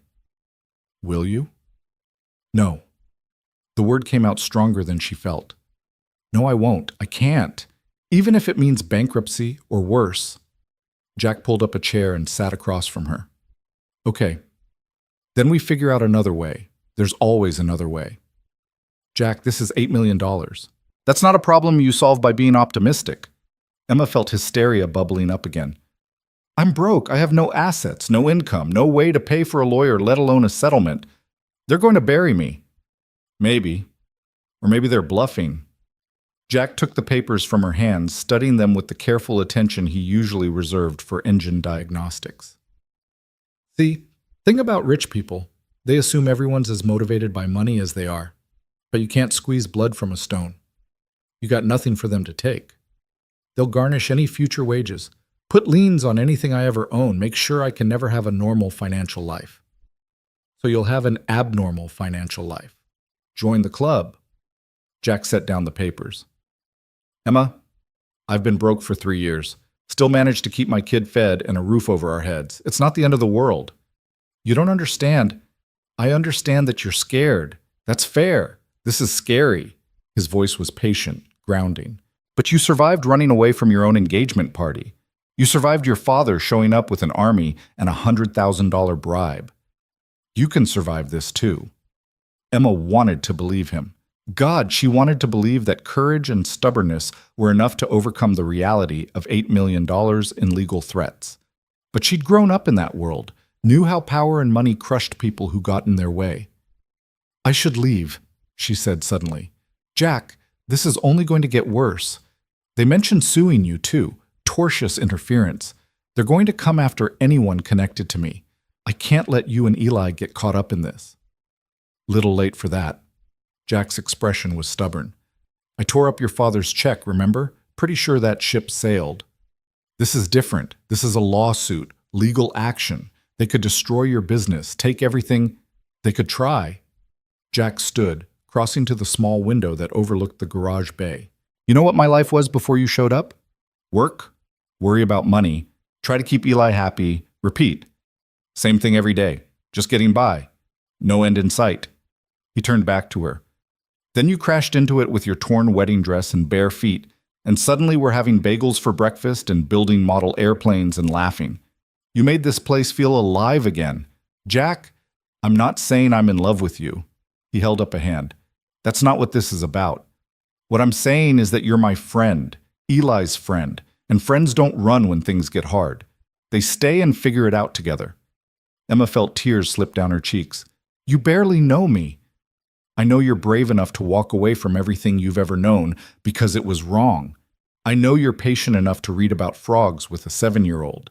I know you laugh at my terrible jokes, and you're not afraid to get grease under your fingernails. Jack's smile was gentle. I know enough. Before Emma could respond, the sound of the garage door rolling up made them both freeze. Emma's first thought was that Hendricks had returned, or worse, her father, with more threats. But the voice that called out was younger, frightened. Dad! Dad! Help! They ran into the bay to find Eli stumbling through the door, his face flushed bright red, his breathing labored. He'd walked from school, a violation of every rule Jack had set, and he looked wrong in a way that made Emma's heart stop. Buddy, what?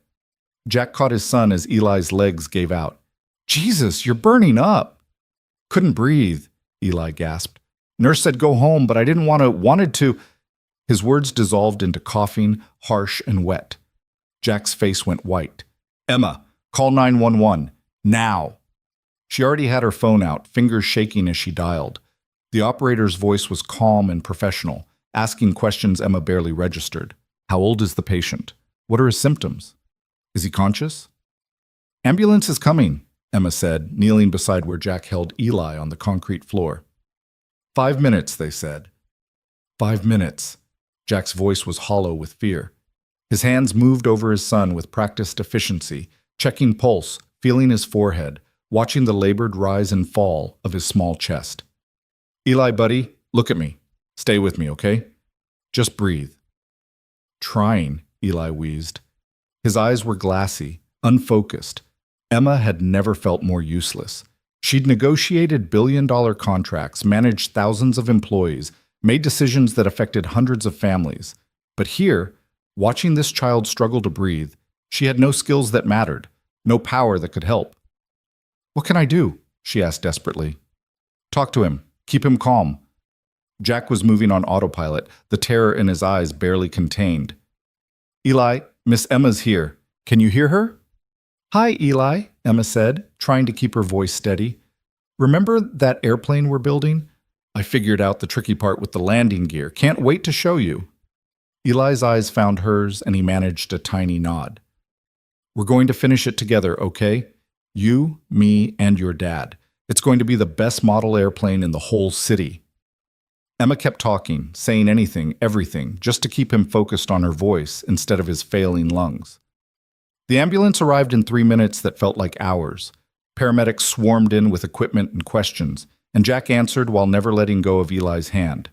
Emma stepped back, giving them room, and felt completely hollowed out watching them load the boy onto a stretcher. "Sir, are you riding with us?" one paramedic asked. "Yes, Emma." Jack looked at her and she saw everything he couldn't say. Fear, trust, please. "I'll lock up and meet you there," Emma said immediately. "Go, I've got this."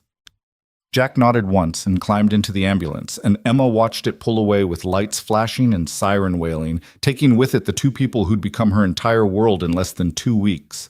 The garage felt impossibly empty without them. Emma closed the bay door with shaking hands, locked up, and realized she didn't have a car. Jack had driven her everywhere. She pulled out her phone to call a taxi and stared at the number before remembering. She had $43. A taxi to the hospital would cost at least $20. She called anyway, praying they'd take a credit card, but the dispatcher said cash only.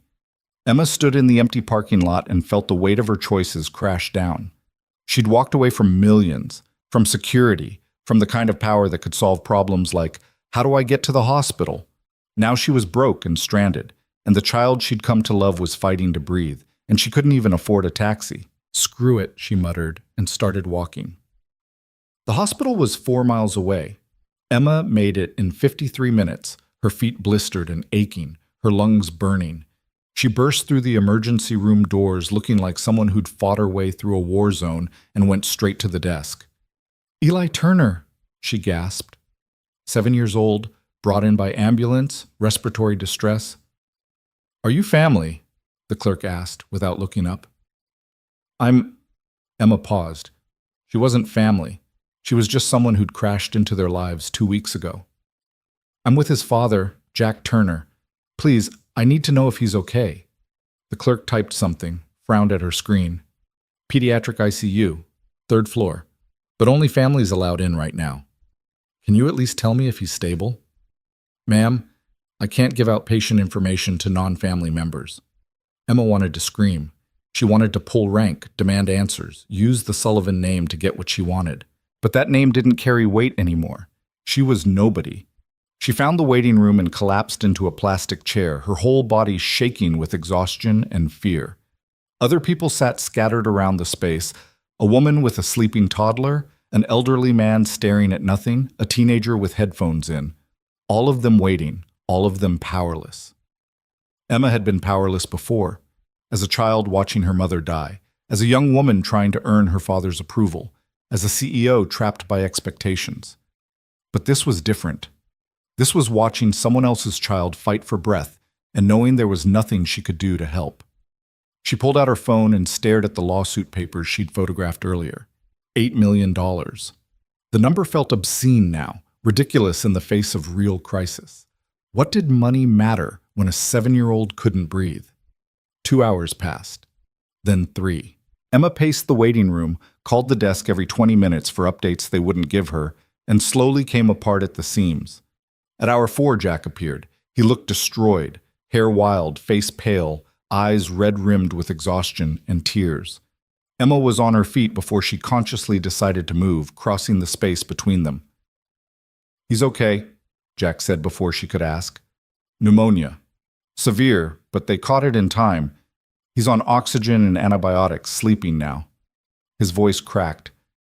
"They said if we'd waited another hour." Emma caught him as his legs buckled, and they stood there in the middle of the waiting room, she holding up a man twice her size, he finally letting himself fall apart after hours of staying strong for his son. "He's okay," Emma repeated over and over, like a mantra. "He's okay. You got him here in time. He's okay." When Jack could breathe again, when the worst of the terror had passed, they sat in those awful plastic chairs, and he told her everything. The infection that had been building for days, masked by what they'd thought was just a recurring fever. The fluid in Eli's lungs. The terrifying moment when his oxygen levels had dropped so low the monitors had started screaming. "They want to keep him for at least a week," Jack said, his voice hollow. "Maybe more. And the bills, Christ, Emma, I don't even want to know what this is going to cost. My insurance is bare minimum because that's all I could afford, and the ER alone is going to be thousands." "Don't worry about that now," Emma said, even though she knew he would. Knew he'd be calculating every hour, every treatment, every medication against money he didn't have. "I can't not worry. This is going to bury me. The garage rent's already late, and now I'll have to close for however long he's here because I can't leave him. Jack put his head in his hands. Your father was right. Eli deserves better than this. Better than a dad who can't even afford to keep him healthy. Stop. Emma's voice was sharp. Jack, look at me. He did, and she saw the guilt there. Crushing, overwhelming guilt that came from loving someone so much that every failure felt personal. Your son is alive because you recognized something was wrong and got him help immediately. He's going to recover because you've been taking care of him, teaching him, loving him every single day of his life. The money doesn't matter. You matter. And you're a great father. I can't even pay the hospital bills. Then we'll figure it out. Fundraisers, payment plans, medical debt forgiveness programs. There are options. Emma grabbed his hands, grease-stained and trembling. I've spent the last 4 hours researching on my phone because I couldn't help Eli, but I could help you. There are resources. We'll use every single one. Jack stared at her. Why? Because you're my friend. Because Eli matters to me. Because for the first time in my life, I'm part of something real, and I'm not going to let it fall apart because of money. Emma's voice strengthened with every word. You stood up to my father for me. Let me stand up to the universe for you. Something shifted in Jack's expression, the guilt receding slightly, replaced by exhausted gratitude. You walked here, didn't you? From the garage. How did you know? Your feet. He gestured at her shoes, which were definitely worse for wear. And because you're the kind of stubborn that won't let obstacles stop you. Learned from the best. Emma managed a small smile. Can I see him, Eli? They're strict about visiting hours, but Jack stood, pulling her up with him. Come on, I'll say you're his aunt. They probably won't question it. They took the elevator to the 3rd floor in silence, exhaustion settling over both of them like a weight. The pediatric ICU was quieter than Emma expected. Machines beeping, nurses moving with practiced efficiency, but an overall sense of careful calm. They were buzzed through after Jack spoke to someone at the desk, and he led her to a room at the end of the hall. Eli looked impossibly small in the hospital bed, oxygen tubes in his nose, IV in his arm, monitors tracking every heartbeat and breath. But his color was better, and his chest rose and fell with a steadier rhythm than it had in the garage. Hey, buddy, Jack said softly, moving to the bedside. Got a visitor. Eli's eyes fluttered open, heavy with medication, but alert enough to focus on Emma. Miss Emma, he mumbled. You came. Of course I came. Emma took his free hand carefully. Couldn't let you have all the fun without me. Not fun, needles. But he smiled slightly. Did you finish the landing gear? Not without you. We're a team, remember? Team, Eli agreed, his eyes already drifting closed again. Don't leave, okay? I'm not going anywhere, Emma promised, and meant it more than she'd meant anything. She stayed while Eli slept. Jack dozed in the chair beside the bed, and the machines counted heartbeats in the darkness. She stayed even when visiting hours officially ended and a kind nurse pretended not to notice her. She stayed because this child and his father had given her something precious, a glimpse of what family could be when it wasn't built on obligation and strategy. Around midnight, Jack woke with a start, disoriented. Emma touched his shoulder gently. He's okay, no changes. The nurse checked 15 minutes ago. Jack rubbed his face, looking at his sleeping son, then at Emma. You should go back to the garage, get some sleep. I don't have keys or money for a taxi or anywhere else to go. Emma smiled slightly. So I guess I'm here until you kick me out. I'm not kicking you out. Then I'm staying.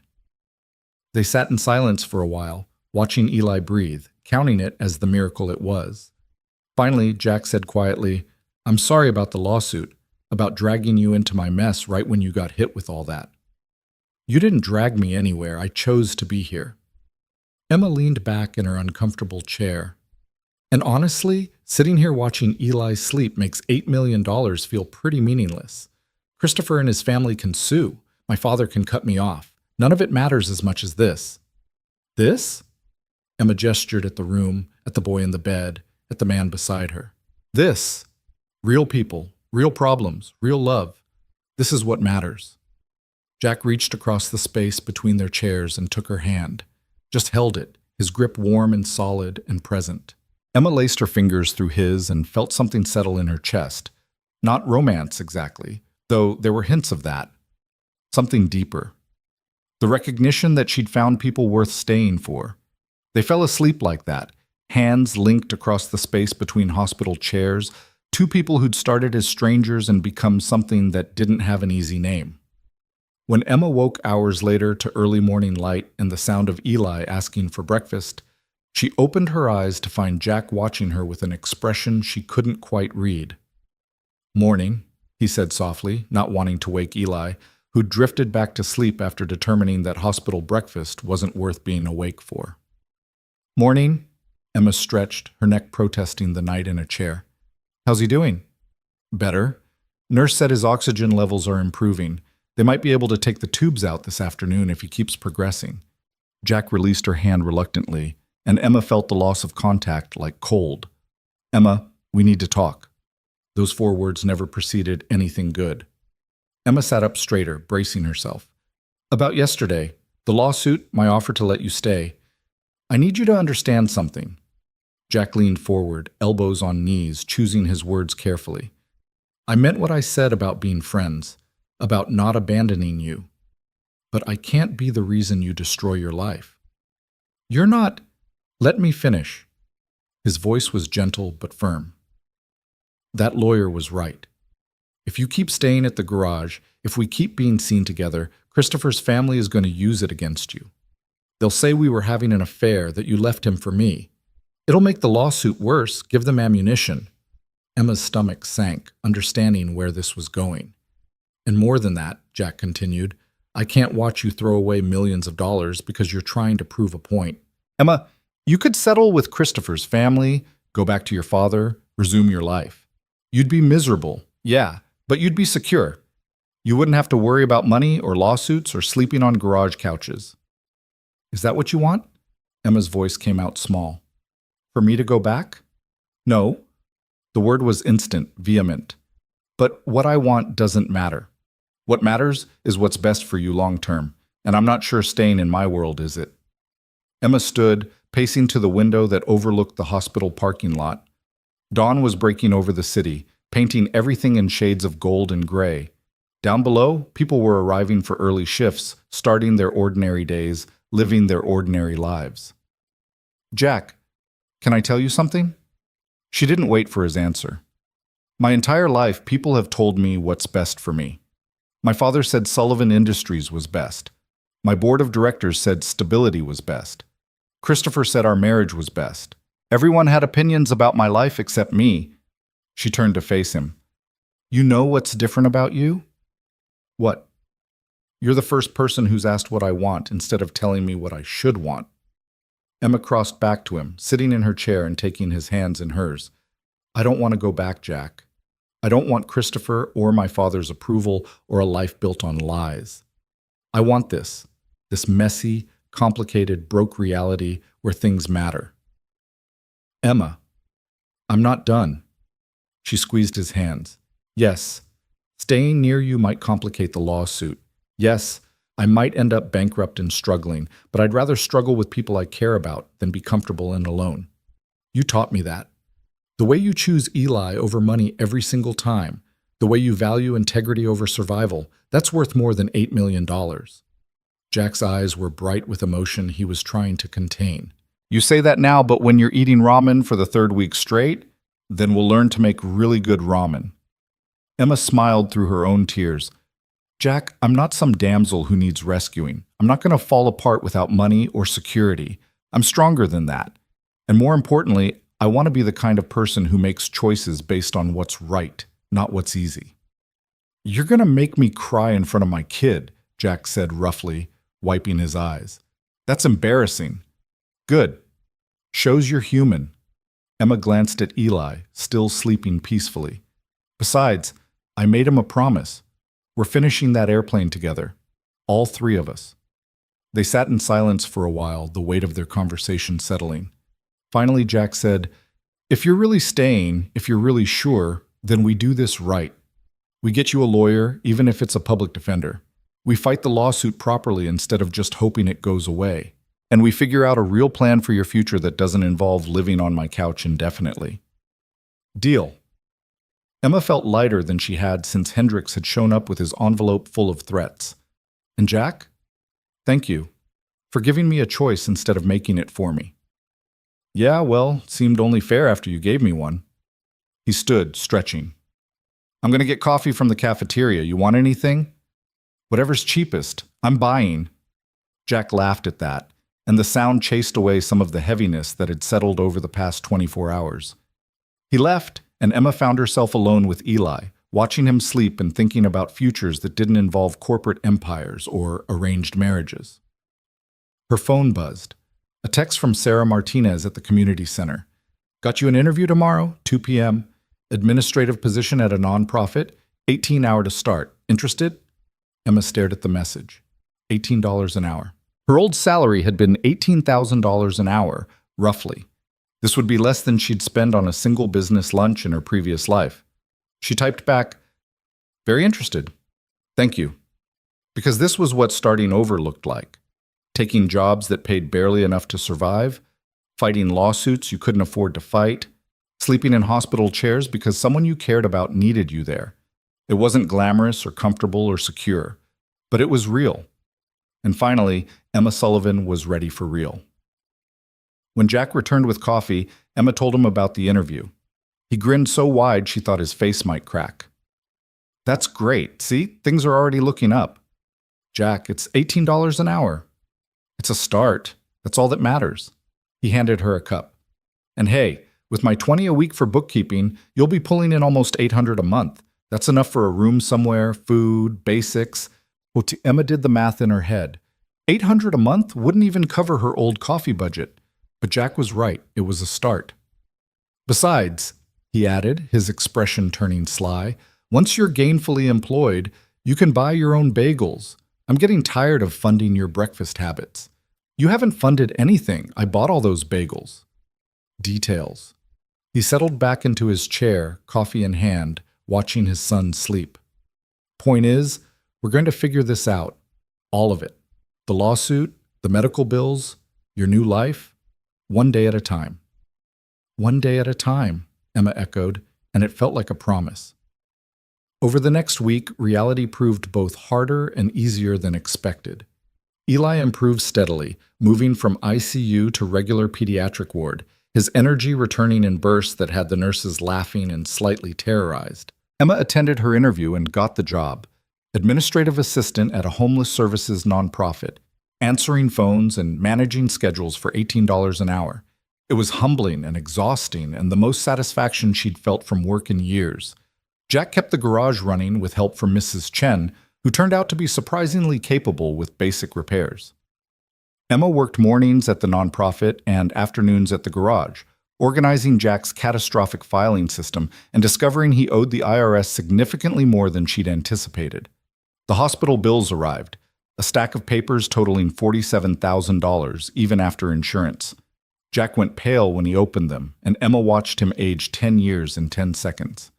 We'll figure it out, she said firmly, and spent that entire night researching medical debt forgiveness programs, charity care applications, and payment plan options. The lawsuit from Christopher's family moved forward. Emma met with a legal aid attorney who was honest about their chances. Not good, but not hopeless if they could prove the engagement was coerced and the contract unenforceable. It would take time and energy and more luck than they had any right to expect. And through it all, Emma discovered something surprising. She was happy, not comfortable or secure or free from worry, but happy in a way that came from earning her own money, making her own choices, building relationships that weren't transactional. On Eli's 8th day in the hospital, the doctors cleared him for discharge. Jack cried when they got the news, and Eli rolled his eyes with the exasperation of a 7-year-old who didn't understand why adults got so emotional about everything. They brought him home to the small apartment above the garage, Emma's first time seeing where Jack and Eli actually lived. It was tiny, maybe 600 square feet, with a living room that doubled as Jack's bedroom and Eli's room barely big enough for a twin bed and dresser. But it was clean and filled with love, the walls covered in Eli's drawings and photographs of better days. Welcome to the castle, Jack said dryly, watching Emma take it in. It's perfect, Emma said, and meant it. That night, they finished the model airplane together, all three of them crowded around the kitchen table, following instructions and laughing when pieces didn't fit quite right. When they finally snapped the last piece into place, Eli held it up triumphantly. We did it! We did, Emma agreed, feeling her chest tighten with emotion. It's ours, Eli said seriously. The three of us made it together. That means it belongs to all of us. He set the airplane carefully on the windowsill, where morning light would catch its wings. And looking at it there, this small, perfect thing they'd built together from pieces that hadn't made sense separately. Emma understood what she'd found. Not romance, though there were possibilities there. Not salvation, though they'd saved each other in different ways. Family. The kind built by choice instead of blood, by showing up instead of obligation, by staying through the hard parts because love wasn't convenient, it was necessary. Emma Sullivan had lost millions. She'd lost security and status and the life she'd been groomed to live, but she'd gained something infinitely more valuable. People who saw her, accepted her, and chose her anyway. And for the first time in 32 years, that was enough. The weeks that followed Eli's homecoming settled into a rhythm that Emma had never experienced before, one built on necessity and choice in equal measure. She woke at 6 in the cramped apartment, careful not to disturb Eli sleeping in his room, or Jack on the pull-out couch he'd insisted she take while he made do with the sleeping bag on the floor. She'd protested, but he'd simply said, "My house, my rules," with that stubborn set to his jaw she'd learned meant the argument was over before it started. Her mornings at the nonprofit were education in humility and purpose.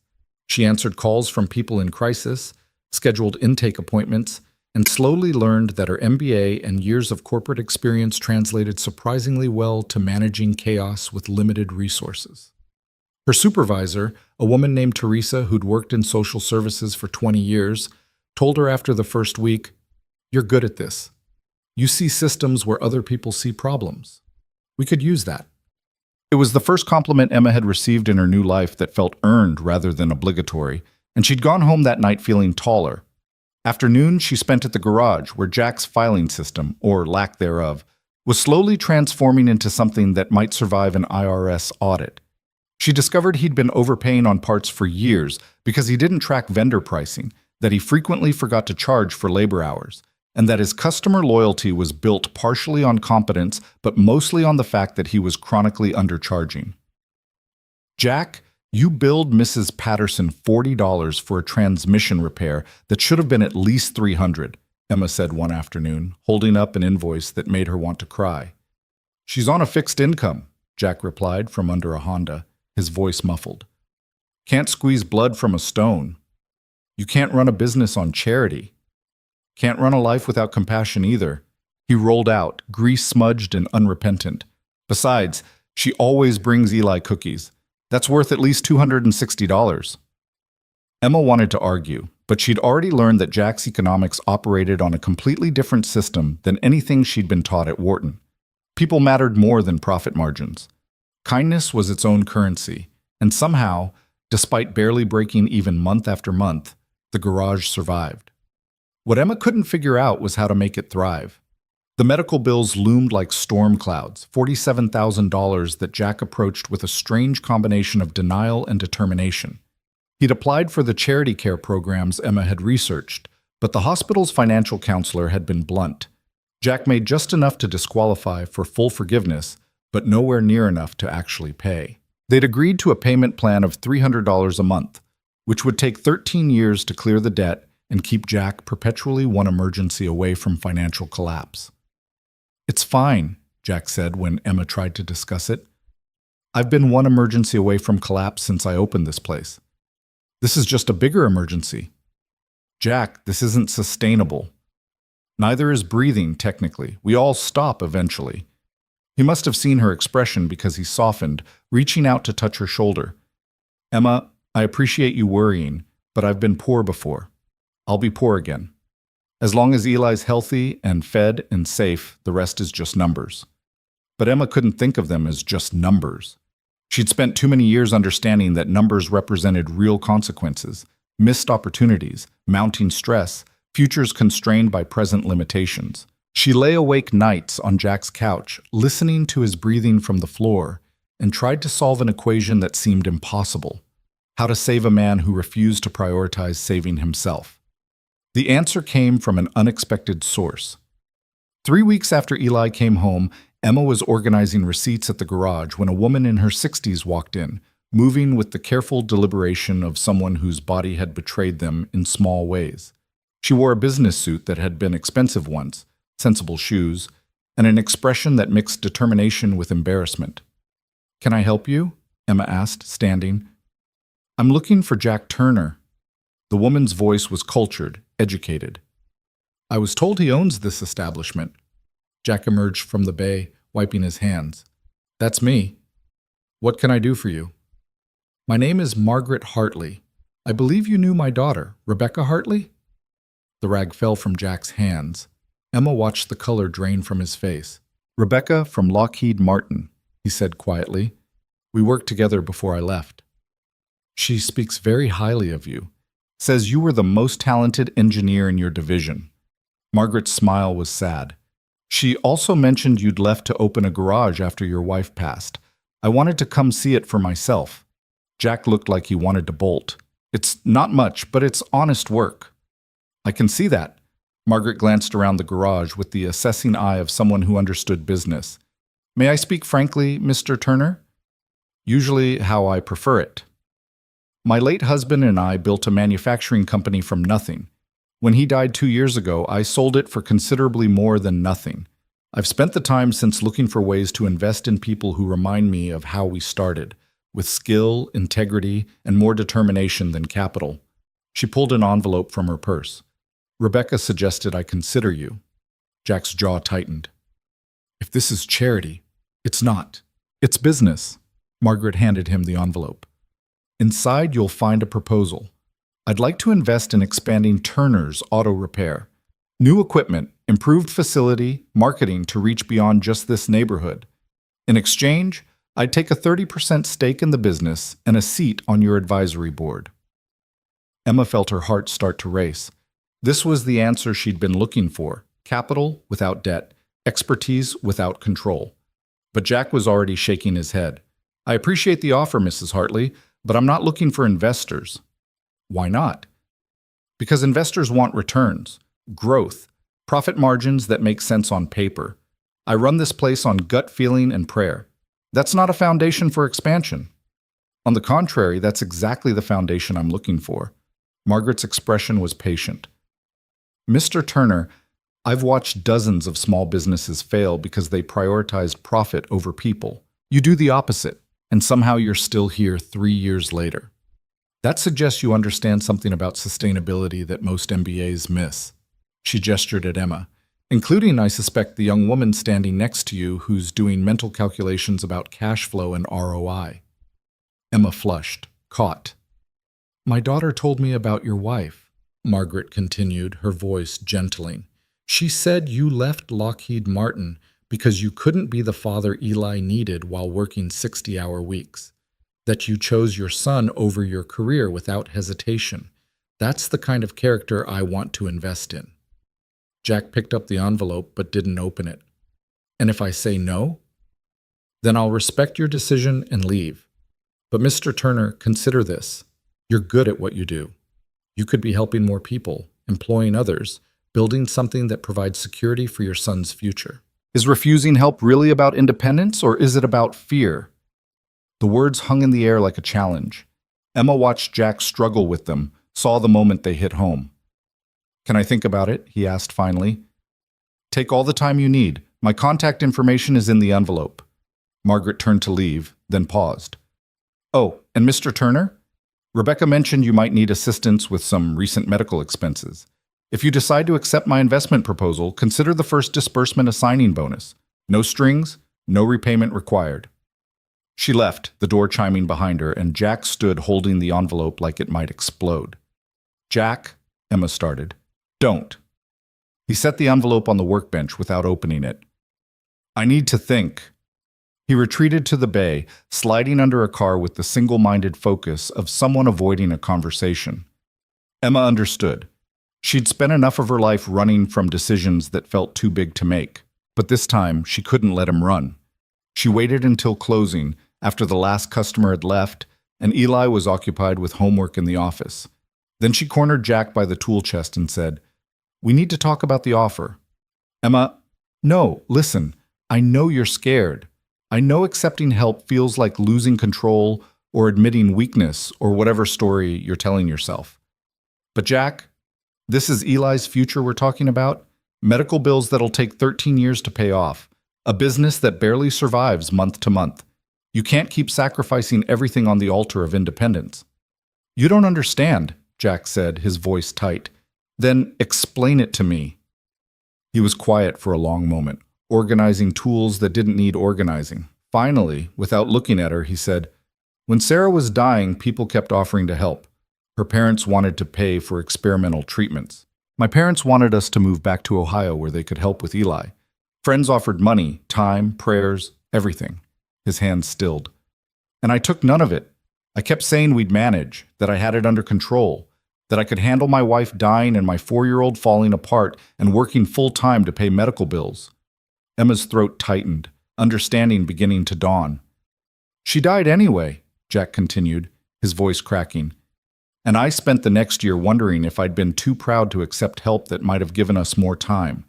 If my need to prove I could handle everything cost me even one more day with her." "Jack, that's not—" "I know it's not rational. I know no amount of money or help would have cured stage 4 cancer. But Emma, I failed her. I failed to save her, failed to make her last months easier, failed at everything that mattered." He finally looked up, and his eyes were wet. "So yeah, I'm scared to accept help. Because what if I fail again? What if I take Margaret's money and the garage collapses anyway? What if I make the wrong choice and hurt Eli instead of helping him?" Emma crossed the space between them and took his face in her hands, making him look at her. "You didn't fail, Sarah. Cancer failed. Medicine failed. But you? You stayed. You loved her until the end. You kept your son safe and whole through the worst thing that can happen to a family. That's not failure, Jack. That's heroism." "Doesn't feel heroic."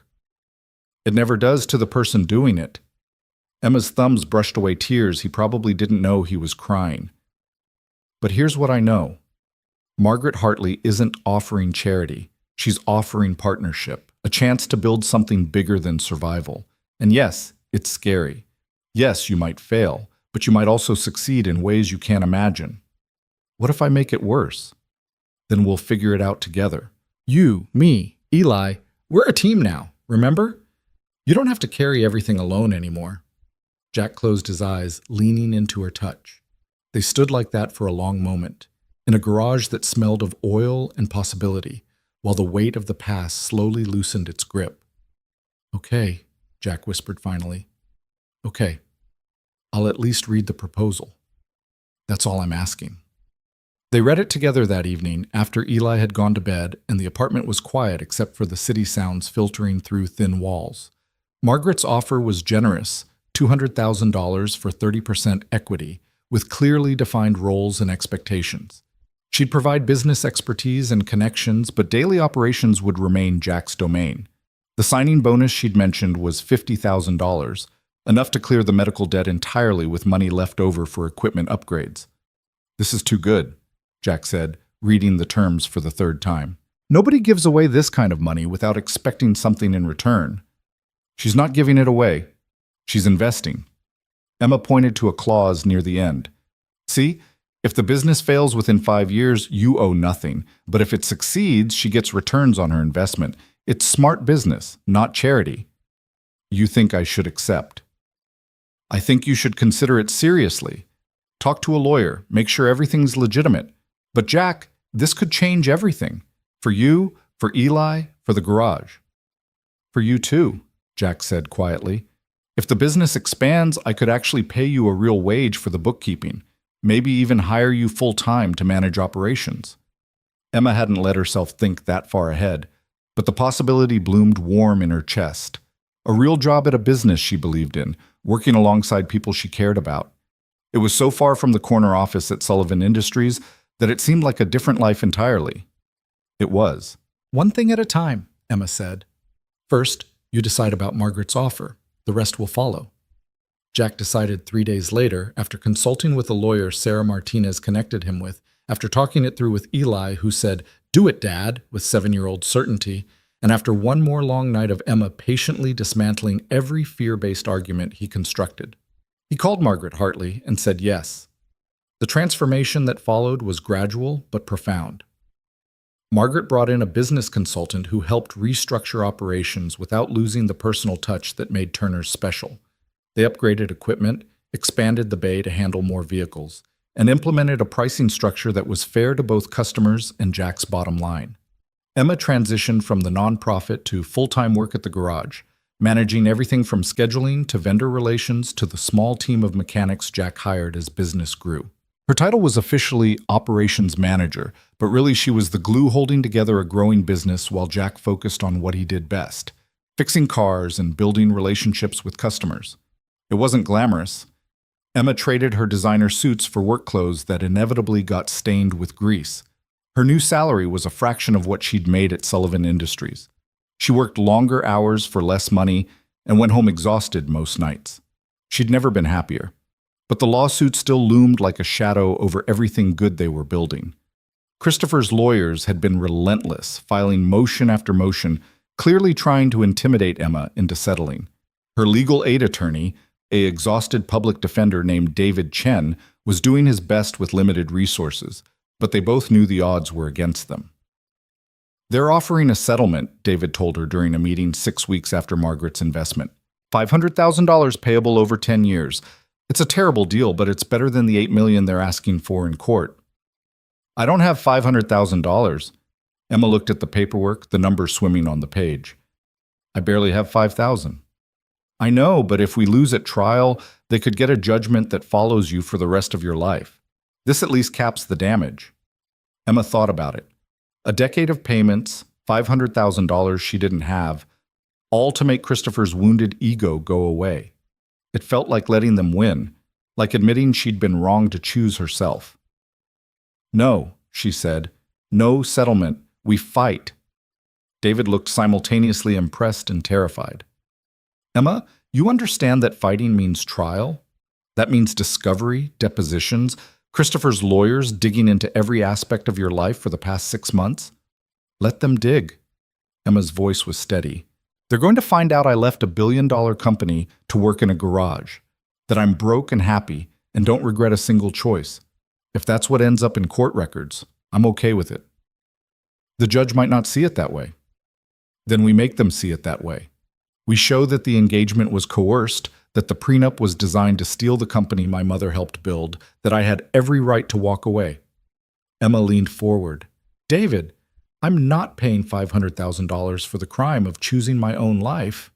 He studied her for a long moment, then smiled slowly. "Okay then, we fight." The trial date was set for 3 months away. Emma spent that time preparing, gathering evidence, documenting her father's controlling behavior, building a case that the engagement had been a business arrangement dressed up as romance. It meant confronting painful memories, admitting to strangers how thoroughly her life had been controlled. But it also meant taking back her narrative. Jack supported her through all of it, listening to her practice testimony at night, offering perspective when she got lost in legal minutiae, reminding her why the fight mattered. Eli, with the pure moral clarity of childhood, declared that bad people who make Miss Emma sad should go to jail, which wasn't legally sound but was emotionally satisfying. And slowly, Emma began to notice something shifting in her relationship with Jack. The casual touches that had always been friendly started to linger. The way he looked at her sometimes held weight that hadn't been there before. The careful distance they'd both maintained, aware of the optics, the lawsuit, the complexity, was narrowing. Neither of them acknowledged it. There were too many other urgent things demanding attention, but Emma felt it humming between them like electricity, waiting. 2 weeks before the trial, Emma's father showed up at the garage unannounced. She was in the office working on inventory when Jack appeared in the doorway, his expression carefully neutral. "Emma, your father's here. Wants to talk to you." Her stomach dropped. "Did he say what about?" "No, but he came alone, no security team, no lawyers, just him." Jack's jaw was tight. You want me to tell him to leave? Emma took a breath, steadying herself. No, I'll talk to him, but stay close, okay? Not going anywhere. William Sullivan looked older than he had 6 weeks ago. The silver in his hair seemed more pronounced, the lines around his eyes deeper. He stood in the garage bay looking profoundly out of place in his $1,000 suit, studying the improvements Margaret's money had funded. Emma, he said when she approached, you look well. I am well. She crossed her arms, protective. What do you want, Father? To talk, away from lawyers and lawsuits and everything that's gotten between us. His voice was tired in a way she'd never heard. Can you spare 20 minutes? Emma almost said no. Almost told him he'd forfeited the right to casual conversations when he'd cut her off and sicked Christopher's lawyers on her. But something in his face stopped her, a vulnerability she'd never seen in William Sullivan. 20 minutes, she agreed. There's a diner down the street. They walked in silence, Emma hyper-aware of the way people's eyes followed her father, his suit, his bearing, his obvious wealth marking him as foreign to this neighborhood. She wondered if this was how she'd looked that first night, stumbling through streets in a torn wedding dress, out of place and desperately lost. Rosie's diner was quiet at 3 p.m., the lunch rush over and dinner still hours away. Rosie herself looked up as they entered, her eyes widening when she recognized Emma, then narrowing with suspicion when she saw William. Everything okay, honey? Rosie asked, the universal signal of women looking out for women. I'm fine, Rosie. Just coffee and pie for 2 if you have it. Emma slid into a booth, and her father sat across from her with the careful movements of someone entering enemy territory. Rosie brought coffee and 2 slices of apple pie, giving William one more suspicious look before retreating. William added cream to his coffee with the same precise movements Emma remembered from childhood. Everything controlled, nothing wasted. This is where you've been eating, he said finally. It wasn't a question.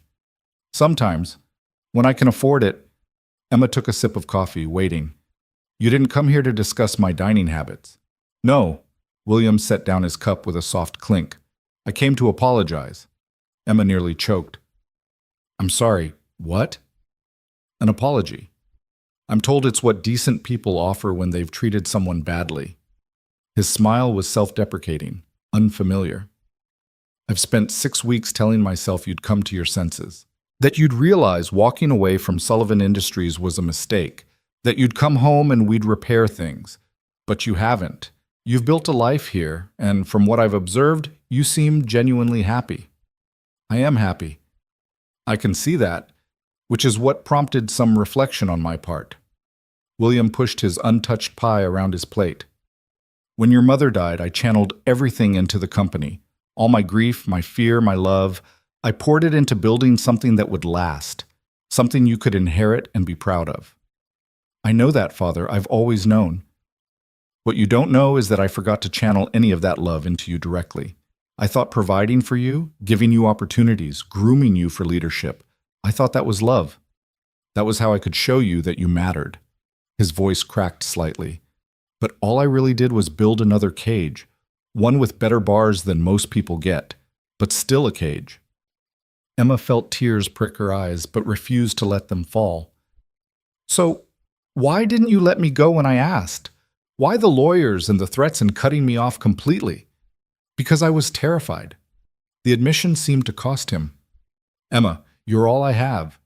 The company, the legacy, the carefully constructed world, none of it means anything without you. And when you left, when you chose poverty and uncertainty over everything I'd built, I took it personally, as rejection of me rather than rejection of a life that wasn't working for you. It was both, Emma said quietly. I do reject the life you planned for me, but Father, I never rejected you. I just needed you to see me as more than an extension of the company. I see that now. Too late, perhaps, but I see it. William finally met her eyes directly. I'm not asking you to come back. I'm not here to negotiate or manipulate. I'm here because my daughter deserves an apology she should have received weeks ago. They sat in silence, the weight of decades of misunderstanding settling between them. Emma thought about all the times she'd wanted exactly this, for her father to see her, really see her, as more than a business asset. The bitter irony was that it had taken her walking away completely for him to finally look.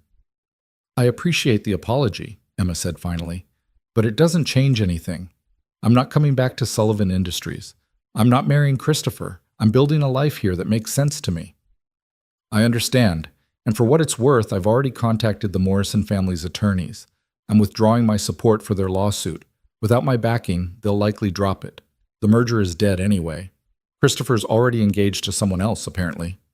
Emma felt something loosen in her chest. "You're serious?" "Completely. Consider it part of my apology, ensuring you can move forward without legal threats hanging over you." William pulled an envelope from his jacket. "I'm also returning these. They belong to you." Emma opened the envelope and found stock certificates, her shares in Sullivan Industries, the ones that had been tied to her employment. "Father, I can't accept these." "They're yours. They were always meant to be yours. What you do with them is your choice, but they're not contingent on anything. Not your employment, not your relationship with me, nothing." He stood, leaving cash on the table for the coffee and pie. "I should go, but Emma, if you ever want to talk, not about the company, just to talk, my door is open." He left, and Emma sat alone in the booth, holding stock certificates worth several $1,000,000 and feeling like the world had tilted sideways. Her father had apologized, had let her go, had given her back financial security without strings attached. She should have felt victorious. Instead, she mostly felt sad, for all the years they'd missed understanding each other, for the relationship that might have been if he'd learned these lessons sooner. "He gone?" Rosie appeared at her elbow, coffee pot in hand. "Yeah, he's gone." "Good. Didn't like the look of him." Rosie refilled Emma's cup without asking. "Though I gotta say, anyone who leaves enough cash to cover your tab for the next month can't be all bad." Emma looked at the bills on the table, far more than the coffee and pie cost. A typical William Sullivan gesture, solving problems with money even as he claimed to have learned different lessons. She left the diner and walked back to the garage in a daze, the stock certificates heavy in her pocket. Jack was in the bay when she arrived, and he took one look at her face and wiped his hands. "What happened?" Emma told him everything, the apology, the lawsuit being dropped, the stock certificates. Jack listened without interrupting, his expression cycling through surprise, relief, and something else she couldn't identify. "So you're off the hook," he said when she finished. "No more legal threats, and you've got your safety net back." "I guess so." "That's good. That's really good, Emma." But his voice was flat, and he wouldn't quite meet her eyes.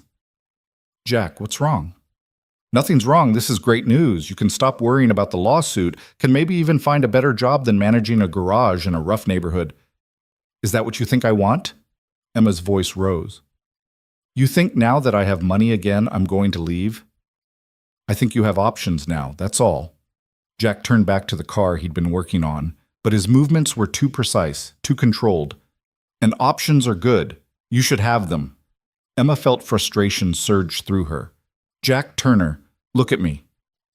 He did reluctantly, and she saw the fear there, the same fear that had made him refuse Margaret's investment, the same fear that kept him from accepting help even when he desperately needed it, fear that he wasn't enough, that anyone who had the choice would choose something else.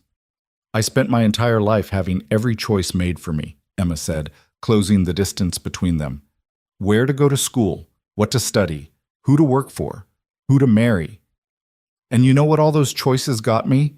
Miserable and lost and running through the rain in a torn wedding dress." "Emma, then I met you, and for the first time I got to choose.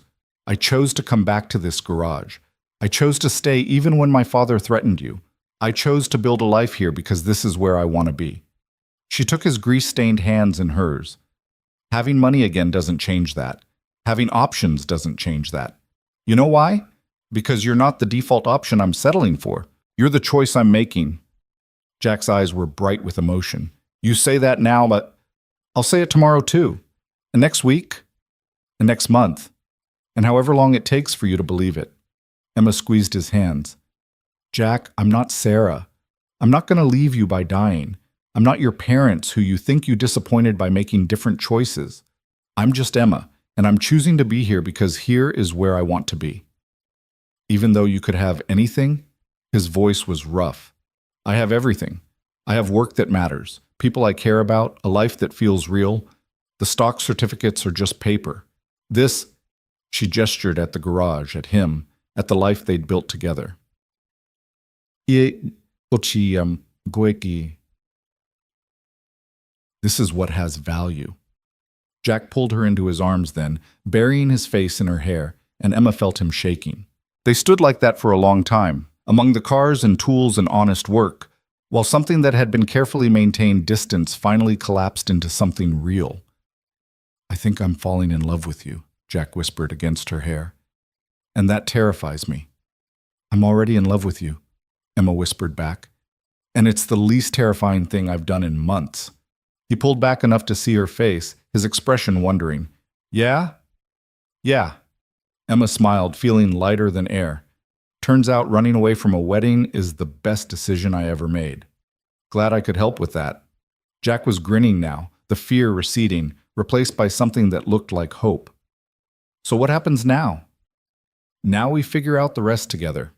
You, me, Eli, this garage, whatever comes next. That's a terrible plan. It's the only plan I've got. Emma pulled him down and kissed him. And it was everything a first kiss should be. Clumsy and perfect, tasting of coffee and grease and possibility. They were still figuring out the mechanics of kissing while both grinning like idiots when Eli's voice echoed through the garage. Miss Emma! Dad, I finished my homework and, oh gross, you're kissing. They broke apart, laughing, as Eli stood in the office doorway making exaggerated gagging noises. Sorry, buddy, Jack said, not sounding sorry at all. Sometimes grown-ups do gross stuff. But why? Eli looked genuinely disturbed. That's where germs live. I'll explain when you're older. That's what you always say when you don't want to explain things. Eli considered them both seriously. Does this mean Miss Emma is staying forever? Because Billy at school says when parents kiss people, those people become new parents. Jack and Emma exchanged glances, neither quite ready to have that conversation with a 7-year-old. How about we start with staying for now and see what happens, Emma suggested. Okay, Eli brightened. Can we get pizza to celebrate you kissing? Mrs. Chen says important stuff deserves pizza. Mrs. Chen is wise, Jack agreed. Yeah, buddy, we can get pizza. They ordered from the place down the street and ate in the apartment, Eli chattering about his day while Jack and Emma kept stealing glances at each other like teenagers discovering feelings for the first time. It was domestic and simple and perfect. Later, after Eli had gone to bed and they were cleaning up, Jack said quietly, "The stock certificates your father gave you. What are you going to do with them?" Emma had been thinking about that all evening. "I want to sell some. Enough to pay off your medical debts completely, put money aside for Eli's future, and maybe invest more in the garage. The rest I'll keep as security, but I'm thinking of eventually donating it. There are a lot of causes that could use that money more than I need it.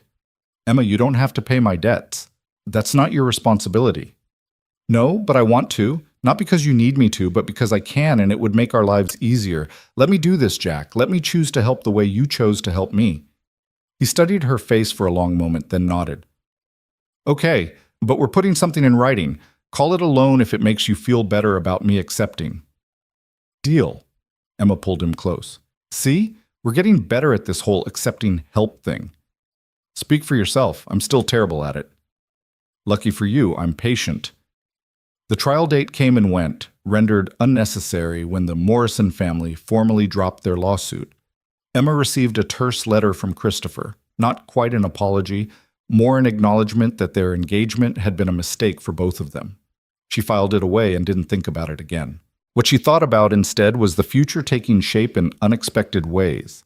The garage continued to grow under Margaret's investment and Emma's management. They hired 2 more mechanics, both from the neighborhood, both getting second chances after rough starts. Jack taught them not just about cars, but about integrity, about treating customers like people who deserved respect regardless of what they could pay.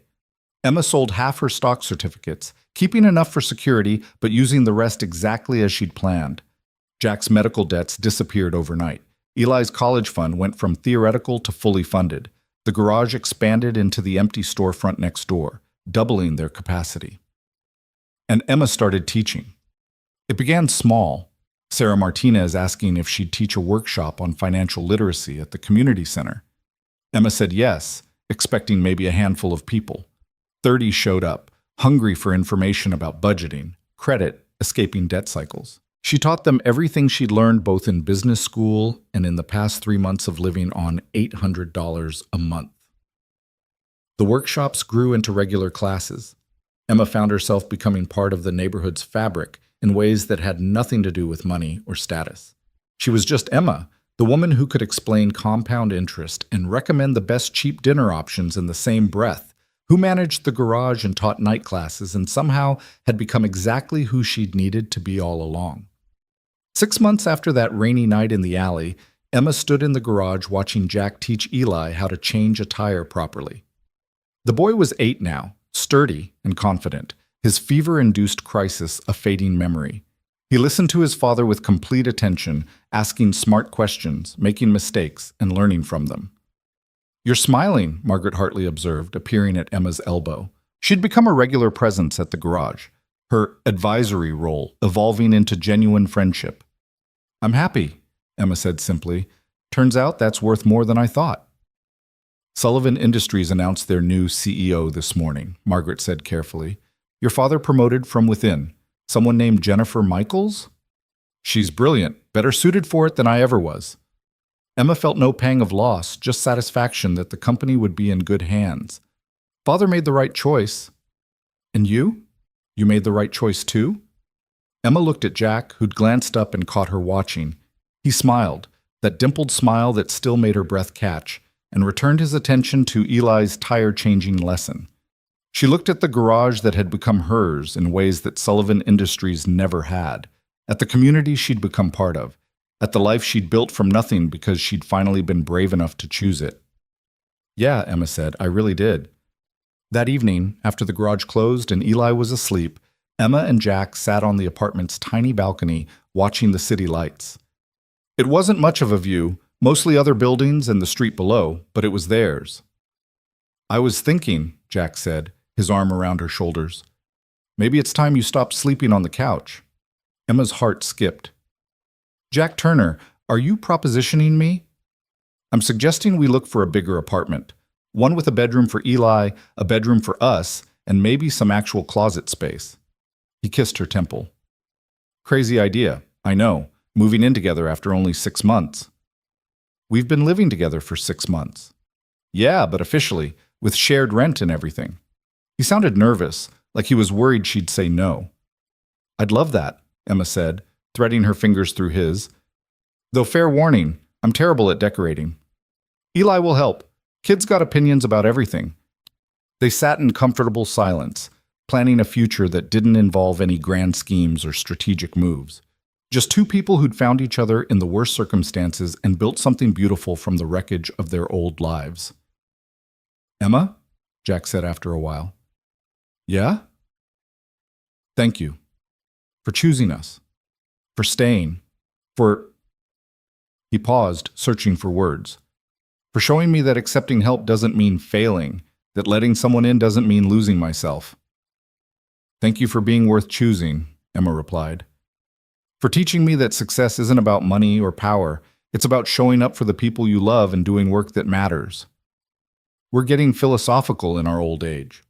We're 30-something, that's not old. Speak for yourself. I've got gray hair. I like your gray hair. Emma turned to face him properly. I like everything about you, actually. The stubbornness, the terrible jokes, the way you put Eli first every single time. Even the fact that you initially tried to talk me out of staying because you thought it was better for me. That was my one moment of selflessness. Don't expect it regularly. I won't. Emma kissed him, soft and sweet. I'll just expect you to be exactly who you are. That's more than enough.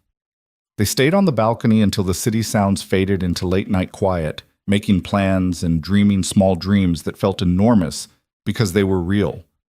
A bigger apartment. Maybe a vacation someday, just the three of them. Eli's birthday party next month. The garage's expansion into general contracting. All the ordinary miracles of a life well lived. Emma Sullivan, former CEO, runaway bride, current garage manager, and community educator, had lost everything society told her mattered: the money, the status, the carefully constructed image of success. She'd walked away from billions to scrape by on a salary that most people would consider poverty. And she'd never been richer, because wealth, she'd learned, wasn't in stock certificates or corner offices. It wasn't in designer clothes or penthouse apartments. Wealth was in waking up next to someone who saw you completely and loved you anyway. It was in a 7-year-old's laughter and the pride of work done with integrity. It was in choosing your own path even when everyone said you were crazy, and discovering that crazy looked a lot like happiness. Emma had run away from her engagement party in a torn wedding dress, lost and desperate, and stumbled into the life she'd been too afraid to choose deliberately. Now, sitting on a cramped balcony with grease under her fingernails and a borrowed future turning into a chosen present, she understood what Jack had tried to tell her that first morning at Rosie's diner. You couldn't find yourself by running away from the wrong things. You found yourself by running toward the right ones. And Emma had finally stopped running. She was home.